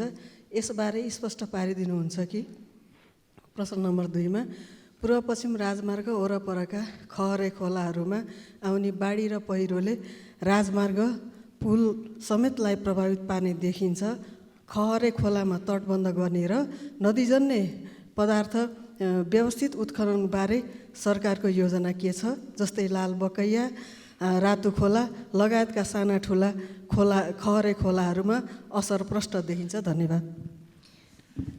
सम्माननीय प्रधानमन्त्री। सम्माननीय सभामुख महोदय, पूर्व पश्चिम राजमार्ग विस्तार कार्य अवरोध बिना अगाडि बढाउन सम्बन्धित निर्माण व्यवसायीलाई बारम्बार सचेत गराइएको छ। एसियाली विकास ब्याङ्कको ऋण सहयोगमा सञ्चालित पूर्व पश्चिम राजमार्गको विशेष गरी नारायणघाट बुटवल खण्डको सडक स्तरोन्नतिको ढिलाइबारे निर्माण व्यवसायीको माथिल्लो नेतृत्वसँग समेत कुराकानी गरेर पेश गरेको कार्यतालिका अनुसार 1 वर्षभित्र सम्पन्न गर्ने गरी म्याद थप गरिएको छ। साथै सडक विभाग, भौतिक पूर्वाधार तथा यातायात मन्त्रालय र प्रधानमन्त्री तथा मन्त्री परिषदको कार्यालयबाट समेत यस योजनाको अनुगमन गरिएको छ। पेश गरेको कार्यतालिका अनुसार प्रगति हासिल नगरेमा ठेक्का अन्त्य गरी थप कारबाही गरिनेछ। अर्को, जलवायु परिवर्तनको असर नेपालमा अधिक देखिन थालेको छ। छोटो समयमा ठुलो वर्षा हुने जस्ता कारणले चुरेबाट निस्कने खोलाहरूमा पछिल्ला वर्षहरूमा बाढीको बढी समस्या देखिने गरेको छ। चुरे दोहन र अतिक्रमणका कारणले बाढीको प्रकोप बढ्दो रहेको छ। कमजोर भौगर्भिक कारणले बाढीसँगै बगेर आउने गेग्रानले नदीको सतह उचालिने र बाढीले जमिन कटान गरी बस्तीहरूमा समेत जोखिम बढाउँदै लगेको छ। ती खहरे खोलाहरूमा हुने जथाभावी दोहनले पुल लगायतका संरचनाहरूलाई जोखिममा पारेको छ। यी जोखिम व्यवस्थापनका लागि हालै सरकारले नदी तथा जल उत्पन्न विपत्ति व्यवस्थापन राष्ट्रिय नीति 2080 स्वीकृत गरेको छ। नीति कार्यान्वयन र विपत्ति व्यवस्थापनको लागि कानुन मस्यौदा भइरहेको छ। गेग्रान व्यवस्थापन योजना बनाएर नदीहरूको उत्खनन गरिने पद्धतिको विकास गरिनेछ। तत्कालीन समाधानका लागि चालु वर्ष 81-82 बकैया, रातु जस्ता खोलाहरूमा क्रमशः रु 3 करोड र रु 2 करोड 50 लाख बजेट विनियोजन गरिएको छ। पूर्व पश्चिम राजमार्गबाट सिमानासम्मै बकैया नदीको तटबन्ध भारतीय अनुदान सहयोगमा सम्पन्न गरिएको छ। राष्ट्रपति चुरे संरक्षण कार्यक्रम अन्तर्गत खोलामा तटबन्ध, जलपनभरण पोखरी निर्माण, कृषि वन प्रवर्धन, बाँस रोपण लगायतका भू तथा जलाधार संरक्षणका कामहरू भइरहेका छन्। धन्यवाद। अब प्रश्नकर्ता माननीय पदम गिरी। सम्माननीय सभामुखज्यू, सम्माननीय सभामुखज्यू मार्फत म सम्माननीय प्रधानमन्त्रीज्यूलाई केही जिज्ञासाहरू राख्न चाहन्छु। अहिले मुलुकमा चाहिँ नेकपा एमाले, नेपाली कङ्ग्रेस लगायतका राजनीतिक गठबन्धन र त्यसको नेतृत्व सम्माननीय प्रधानमन्त्रीज्यूले गरिरहँदाखेरि आम नेपाली जनतामा एउटा ठुलो एउटा उत्साह र आशाको नजरबाट नेपाली जनताले हेरेको अवस्था चाहिँ छ।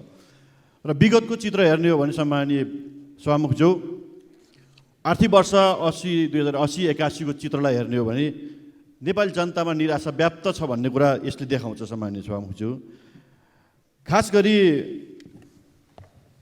80-81 को अर्थतन्त्रको अवस्थालाई हेर्ने हो भने 52,000 ऋणीहरू यस अवधिमा कालो सूचीमा गए। विश्वविद्यालयमा भर्ना हुनुपर्ने विद्यार्थीहरू अध्ययनकै निम्ति ठुलो सङ्ख्यामा विदेशिएका छन् र एक वर्षमा 1,12,000 विद्यार्थीले एनओसी लिएको देखिन्छ। सम्माननीय सभामुखज्यू, सरकारी तथा सामुदायिक विद्यालयबाट पास भएका विद्यार्थीहरूको सङ्ख्याले देशको सरकारी तथा सामुदायिक विद्यालयहरूको अवस्था प्रष्ट पार्दछ। सरकारको पुँजीगत खर्च अत्यन्त न्यून छ, राजस्व सङ्कलन समेत सन्तोषजनक अवस्थामा छैन। यो विगतको आर्थिक वर्षको चित्र हो। यस्तो परिस्थितिमा यी समस्याहरूलाई समाधान गरेर मुलुकका यी समस्याहरूलाई समाधान गर्नका निम्ति सम्माननीय प्रधानमन्त्रीज्यूले कस्ता योजनाहरू बनाउनु भएको छ र यति बेला मैले एउटा कुरा चाहिँ भन्न आवश्यक ठानेको छु। सम्माननीय प्रधानमन्त्रीज्यूको नेतृत्वमा सरकार गठन भइसकेपछि सुशासन र खास गरी आर्थिक क्षेत्रमा जुन सुधारका कामहरू हुँदै गएका अगाडि बढेका छन् त्यसले जनतामा एक प्रकारको उत्साह भरिरहेको स्थितिमा यसले भविष्यमा निरन्तरता पाउँछ भन्ने कुराको कसरी सम्माननीय प्रधानमन्त्रीज्यूले आश्वस्त पार्नुहुन्छ भन्ने एउटा प्रश्न पनि म राख्न चाहन्छु। त्यस्तै गरेर पाँचथर जिल्लाको चियो भन्ज्याङदेखि बैतडीको झुलाघाटसम्म 1879 किलोमिटर लम्बाइ रहेको करिब 215 बस्तीहरू जोड्ने मध्य पहाडी लोकमार्गको सडक सीमा राइट अफ वेको निर्णय नहुँदा स्थानीयहरू वर्षौँदेखि अन्डोलमा रहेका र व्यावहारिक कठिनाइमा समेत परेका छन्। जग्गाको स्वामित्व रहेको र कर समेत तिरिरहेको नागरिकले लोकमार्गको सडक छेउछाउ पर्ने त्यस्ता जग्गाको बिक्री गर्न पाएका छैनन् भने नक्सा पास र बैंकिङ प्रयोजनका लागि समेत रोकिएको अवस्था छ। त्यसै गरी सडक निर्माण कार्य समेत प्रभावित भएको छ। तसर्थ मध्य पहाडी राजमार्ग, मदन भण्डारी राजमार्ग, उत्तर दक्षिण करिडोर लगायत अन्य रणनीतिक सडकहरूको सडक सीमा निर्धारण सम्बन्धमा नेपाल सरकारले कहिलेसम्म निर्णय गरी सरकारवालाहरूलाई नागरिकहरूलाई राहत दिने योजना छ? सम्माननीय प्रधानमन्त्रीज्यूबाट यसको उत्तरको अपेक्षा गर्दछु। धन्यवाद। सम्माननीय प्रधानमन्त्रीज्यू। सम्माननीय सभामुख महोदय, जनतामा विद्यमान रहेको निराशा चिर्न र आशाको नयाँ सञ्चार जगाउन नै अहिलेको नेपाली कङ्ग्रेस र नेकपा एमाले जस्ता ठुला दलहरू मिलेर यो सरकार बनेको हो। सरकार गठन पश्चात छोटो अवधिमै अर्थतन्त्रमा सकारात्मक नतिजाहरू देखिन थालेका छन्। गत वर्षको तुलनामा साउन महिनामै राजस्व परिचालन र पुँजीगत खर्चमा वृद्धि भएको कुरा अघि नै मैले माथि उल्लेख गरिसकेका छु। घर जग्गा कारोबार सुधार क्रमशः हुँदै गएको पनि मैले अघि माथि नै उल्लेख गरिसकेका छु। यसै गरी पुँजी बजारमा उल्लेखनीय सुधार आएको पनि हामी सबैमा सर्वविदितै छ। अर्थतन्त्रको बाह्य सूचक सुविधाजनक अवस्थामा रहेको छ भने लगानी गर्न निजी क्षेत्रको मनोबल अब उत्साहित देखिएको छ। आर्थिक गतिविधि क्रमशः चलायमान हुन थालेका छन्। सरकार गठन भएको 100 दिनभित्र जनतालाई प्रत्यक्ष लाभ हुने गरी नीतिगत कानुनी एवं सेवा प्रवाहमा सुधार गर्ने मार्गचित्र सहितको कार्ययोजना कार्यान्वयन प्रारम्भ भइसकेको जानकारी गराउन चाहन्छु। विक्रम सम्वत 2047 पछि र विशेष गरी पछिल्लो दशकमा सडक निर्माणमा द्रुततर गतिले वृद्धि भएको साथै मध्य पहाडी पुष्पलाल राजमार्ग, हुलाकी राजमार्ग, मदन भण्डारी राजमार्ग, उत्तर दक्षिण करिडोर लगायत अन्य थुप्रै राजमार्गहरूको निर्माण भएको छ। यी राजमार्गहरूको निर्माणमा जनताबाट सडकको लागि स्वैच्छिक रूपमा जग्गा प्राप्त भएको तर सडक सीमाको सम्बन्धमा विधिवत सडक सीमा तोकिसकेको अवस्था छैन। सडक सीमा राइट अफ वे तोक्न बाँकी यस्ता सडकहरूको भौगोलिक अवस्थिति, जग्गाको उपलब्धता, भविष्यमा हुन सक्ने सडकको विस्तार जस्ता पक्ष विचार गरी जनतालाई मर्का नपर्ने गरी सडक सीमा तोकिनेछ। धन्यवाद।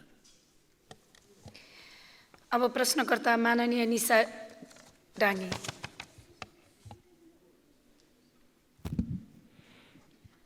सम्माननीय सभामुख मार्फत सम्माननीय प्रधानमन्त्रीज्यूलाई मेरा दुईवटा प्रश्न छन्।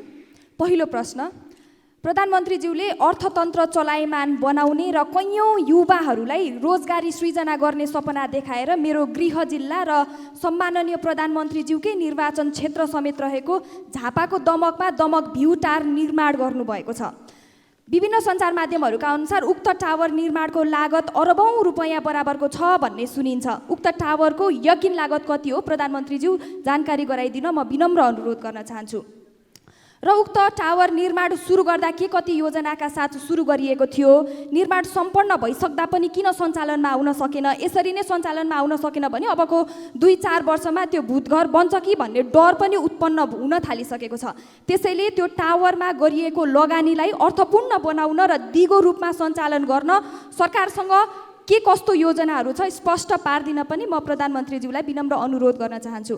त्यसै गरी प्रधानमन्त्रीज्यू पूर्वाधार निर्माणकै सम्बन्धमा नयाँ सरकार बनिसकेपछि असार 31 गते बसेको पहिलो मन्त्री परिषदको बैठकले 300 दिनभित्र कीर्तिपुर खेल मैदानलाई सुविधा सम्पन्न रङ्गशाला बनाउने निर्णय गरेको थियो। आज भदौ 6 गते भइसकेको छ। उक्त निर्णय गरेको 38 दिन बितिसकेको छ। 300 दिनलाई 100% मान्ने हो भने आजको दिनसम्ममा 12-13% काम सम्पन्न भइसक्नु पर्ने हो। त्यसैले उक्त खेल मैदानको निर्माणको प्रगति विवरणको बारेमा समेत जानकारी गराइदिन म अनुरोध गर्न चाहन्छु। प्रधानमन्त्रीज्यूले श्रावण 6 गते जस्तो लाग्छ भाषण गर्दै गर्दाखेरि की पर्फर्मेन्स इन्डिकेटर प्रयोग गर्छु, 7 दिनभित्र निर्णय नगर्ने कर्मचारीलाई कारबाही गर्छु भन्नुभएको थियो। कानुनी आधारहरू बनि नसकेर पनि होला अहिलेसम्म हामीले कोही कारबाहीमा परेको सुन्नमा चाहिँ आएको छैन। यसैमा आधारित मेरो दोस्रो प्रश्न रहेको छ। प्रधानमन्त्रीज्यू, भ्रष्टाचार अहिले पनि नेपालको एक प्रमुख समस्या रहेको छ। प्रधानमन्त्रीज्यूले पनि धेरै पटक बोल्दाखेरि भ्रष्टाचार रोक्छौँ भनेर पटक पटक बोलेको हामीले सुन्न पाउँछौँ। तर यसो हेर्दा 5 वर्ष हदम्यादको कुराले नीतिगत तहबाट नै सरकारले भ्रष्टाचारीलाई प्रोटेक्ट गर्न लागेको स्पष्ट रूपमा देखिन्छ। त्यसैले भ्रष्टाचार नियन्त्रणमा सफल हुन सरकारको पारदर्शिता र जवाफदेहिता बढाउन के रणनीतिहरू अपनाउने योजना छन् यो पनि बताइदिन म अनुरोध गर्न चाहन्छु। र अन्त्यमा सार्वजनिक सेवा प्रवाह अनियमितता र ढिला सुस्तीलाई हटाएर सरकारले प्रविधिको प्रयोग गर्ने भन्दै आइरहेको छ। तर अहिले पनि नागरिकहरूले सार्वजनिक सेवा लिन जाँदा निकै नै दुःख पाइरहेका छन्। यसरी सरकारले पटक पटक भनिरहेको काम कहिलेबाट नागरिकले महसुस गर्न पाउँछन्? प्रधानमन्त्रीज्यू, धन्यवाद। सम्माननीय प्रधानमन्त्री। सभामुख महोदय, यो दमकमा एउटा बिजनेस कम्प्लेक्स बनेको छ। त्यस बिजनेस कम्प्लेक्सको उचाइ अलिक अल्गो छ, करिब 72 मिटर जति होला। अल्गो भएको हुनाले त्यसलाई टावर भने र माथि गएर हेर्दा त टाढा टाढासम्म देखिने रहेछ भनेर भ्यू टावर पनि भने। तर त्यो बिजनेस कम्प्लेक्स हो। 5 बिघा जमिनमा त्यो टावर बनेको छ, पार्किङ आदि इत्यादिको सुविधा समेत। र त्यसमा 4वटा कि 6वटा लिफ्ट छन्। हरेक तलामा विभिन्न प्रकारका बिजनेस चल्न सक्दछन्। Hospital, 5 star hotel, IT park आदि विभिन्न कुराहरू तलामा बन्न सक्दछ। त्यस प्रकारको त्यो भवन बनेको छ। र 10 कट्ठा अर्थात् 10 कट्ठा भनेको 7.5 रोपनी होला सायद। 7.5 रोपनी जति जमिनमा त्यो भवन निर्माण भएको छ। यो नितान्त भ्यू टावर होइन। भ्यू टावर बनाउनलाई अरबौँ खर्च कसैले गर्दैन। त्यो बिजनेस कम्प्लेक्स हो र त्यहाँका आर्थिक गतिविधि, त्यहाँको व्यापार, बिजनेस लगायतका काम कारबाहीहरूलाई अगाडि बढाउन त्यो भवनको निर्माण भएको हो। यस्तो कुराहरू हुने गर्छ। थाइल्यान्डमा के नामको टावर छ,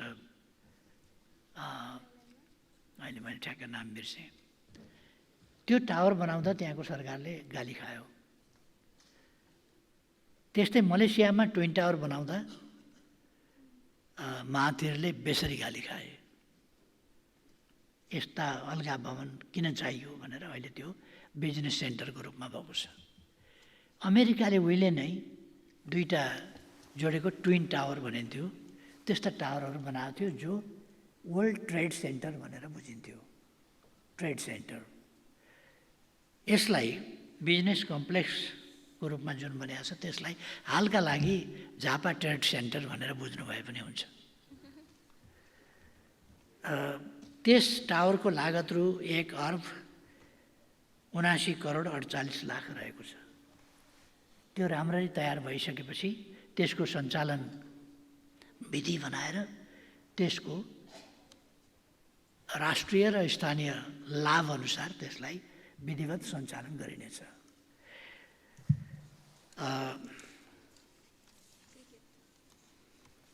यसभित्र व्यापारिक पसलहरू, कार्पोरेट अफिसहरू, सेमिनार हल, प्रदर्शनी कक्ष, विभिन्न स्थानीय जातिहरूको संस्कृतिसँग सम्बन्धित सङ्ग्रहालय आदि समेत रहने भन्ने सोच बनाइएको छ। अब पछि के कसो गर्न सकिन्छ त्यो त सञ्चालनमा आउँदाखेरि त्यो टेन्डरमा जाँदाखेरि त्यसलाई हेर्नुपर्छ के कुरामा त्यो प्रयोग हुन्छ भन्ने कुरा।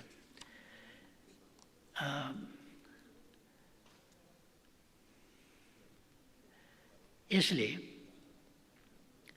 आसपासका बजारहरू र स्थानीय जनता लगायत यसले राष्ट्रिय अन्तर्राष्ट्रिय सेवा पनि पुर्याउन सकिन्छ। यदि यसलाई आइटी पार्कको रूपमा विकास गरियो भने यसले व्यापक रूपमा सुविधा राष्ट्रिय स्तरमा अथवा त्योभन्दा बाहिर पनि सुविधा पुर्याउन सक्दछ। यो टावर यस्तो टावर जन्मियो हाम्रो देशको गीत गाउँदाखेरि यसको जन्मैदेखि अनेक प्रहार आए भन्ने राष्ट्रिय गीतमा छ एउटा।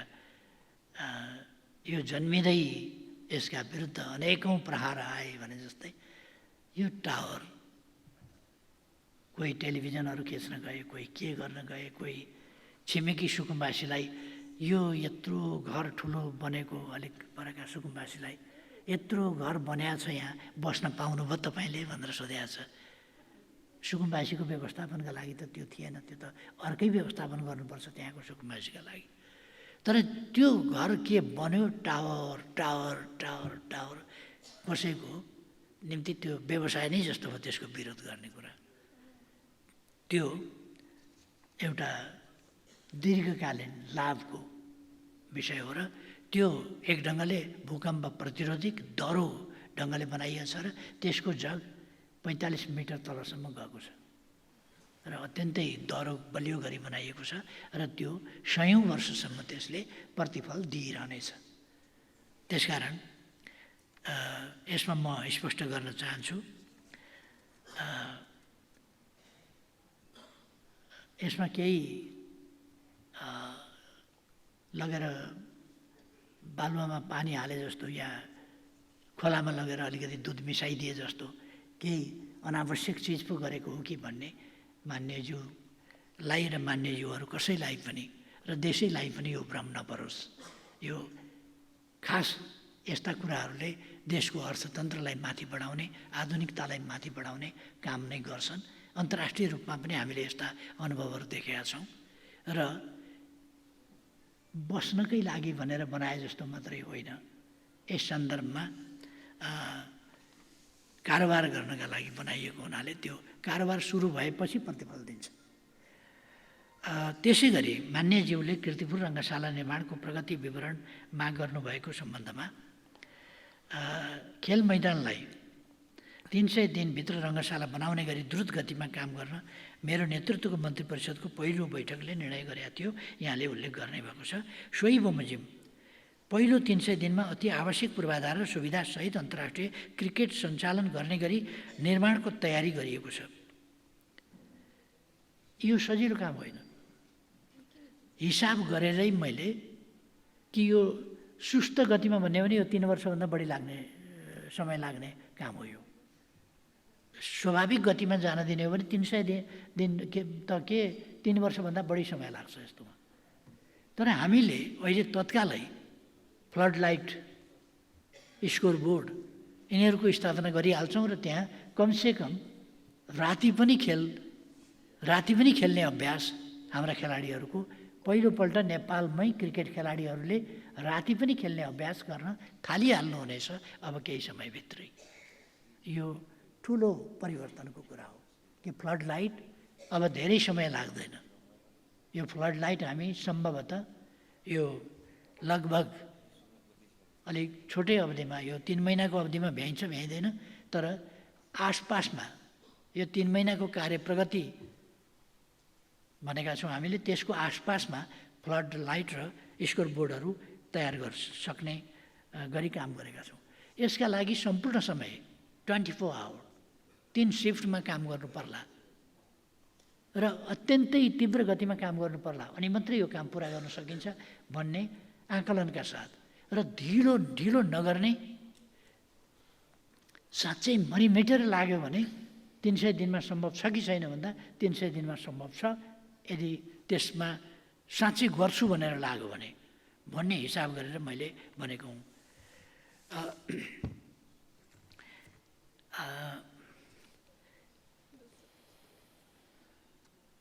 रङ्गशालालाई 9वटा क्षेत्रमा विभाजन गरेर पूर्वाधार निर्माण गर्न कार्ययोजना तयार भएको छ।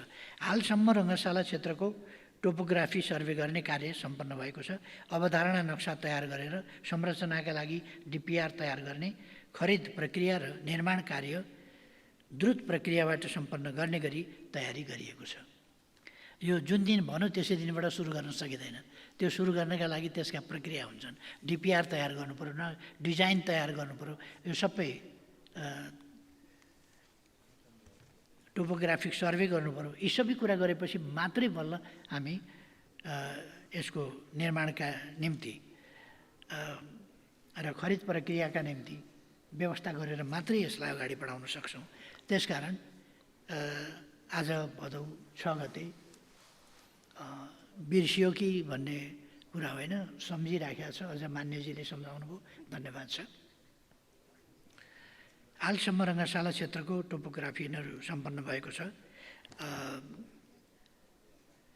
निर्माण कार्यलाई आवश्यकता अनुरूप 2 वा 3 सिफ्टमा गर्ने गरी ठेक्का बन्दोबस्त हुनेछ।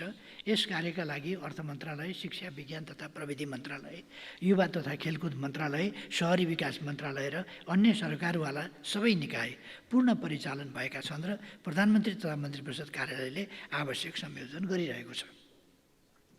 यस सम्बन्धमा यति भने पुग्छ जस्तो लाग्छ मलाई। र अर्को चाहिँ माननीय सदस्यले राख्नुभएको भ्रष्टाचार नियन्त्रणको विषयमा मैले यसअघि नै जवाफ दिइसकेकोले त्यसलाई दोहोऱ्याइराख्न परेन भन्ने म ठान्छु। म तर्कमा भन्दा परिणाममा विश्वास गर्छु। त्यसकारण परिणाममा हामीले घोषणा गरेका कुराहरू परिणाममा हेरियोस्, आलोचना टिप्पणी गर्न हतार नगरियोस्, किनभने ती आलोचना टिप्पणीहरू फेल खानेछन्।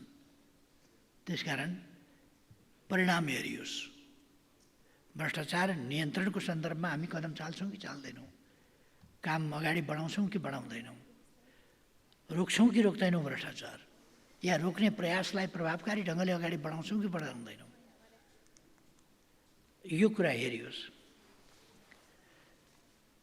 सार्वजनिक सेवा प्रवाहमा अनियमितता र ढिलासुस्ती हटाउन प्रविधिको प्रयोग गर्ने सम्बन्धमा सरकारको यसको प्रक्रियालाई सरलीकरण गर्ने, एउटा निकायमा पेश गरेको कागज अर्को निकायमा दिनु नपर्ने, सेवाग्राही दौडन नपर्ने तर डाटा स्वतः दौडिने गरी विद्युतीय प्रणालीहरू बीच एकीकरण गर्ने, घरबाटै धेरैभन्दा धेरै सेवा लिन सक्ने गरी फेसलेस सेवा प्रवाह गर्ने र विकास निर्माणको अनुगमन मूल्याङ्कनमा प्रविधिको प्रयोग गर्ने कार्यलाई सरकारले उच्च प्राथमिकतामा राखेको छ। नागरिक एपबाट सवारी चालक अनुमति पत्र व्यवस्थापन गर्ने र यसलाई राष्ट्रिय परिचय पत्रसँग आबद्धता गर्ने काम अगाडि बढाइसकिएको छ। केही समयपछि नै त्यो प्रयोगमा आउनेछ।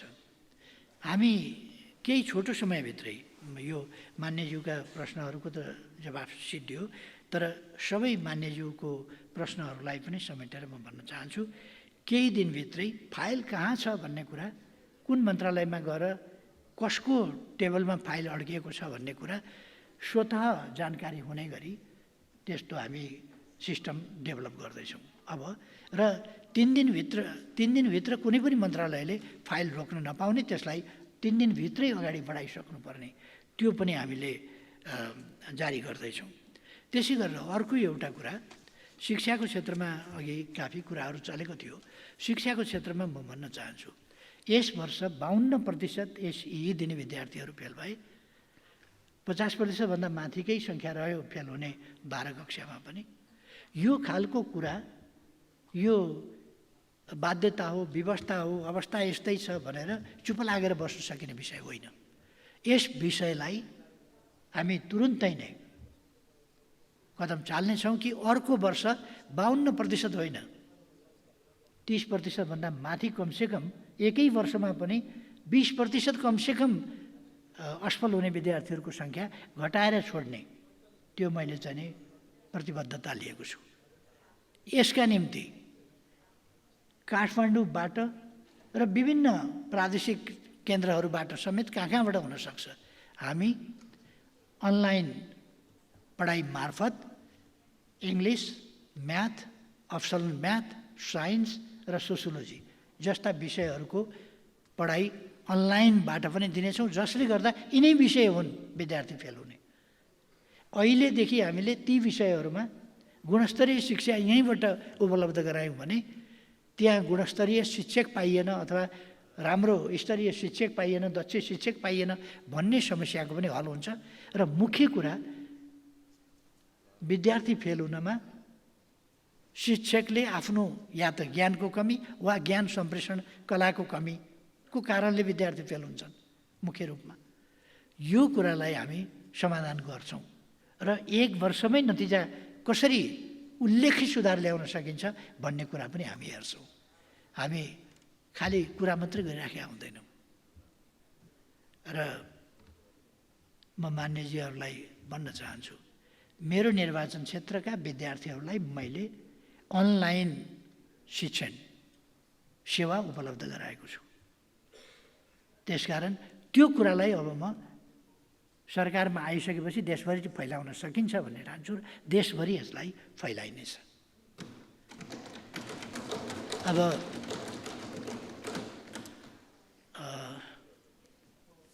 मेरो आग्रह छ अन्तिममा,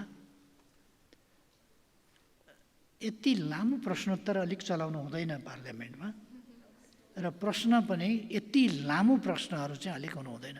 छोटा प्रश्न भनेको त 1 मिनटभित्र गर्ने कुरा हो। 10 मिनटमा त उत्तर सक्नु पर्ला कमसेकम।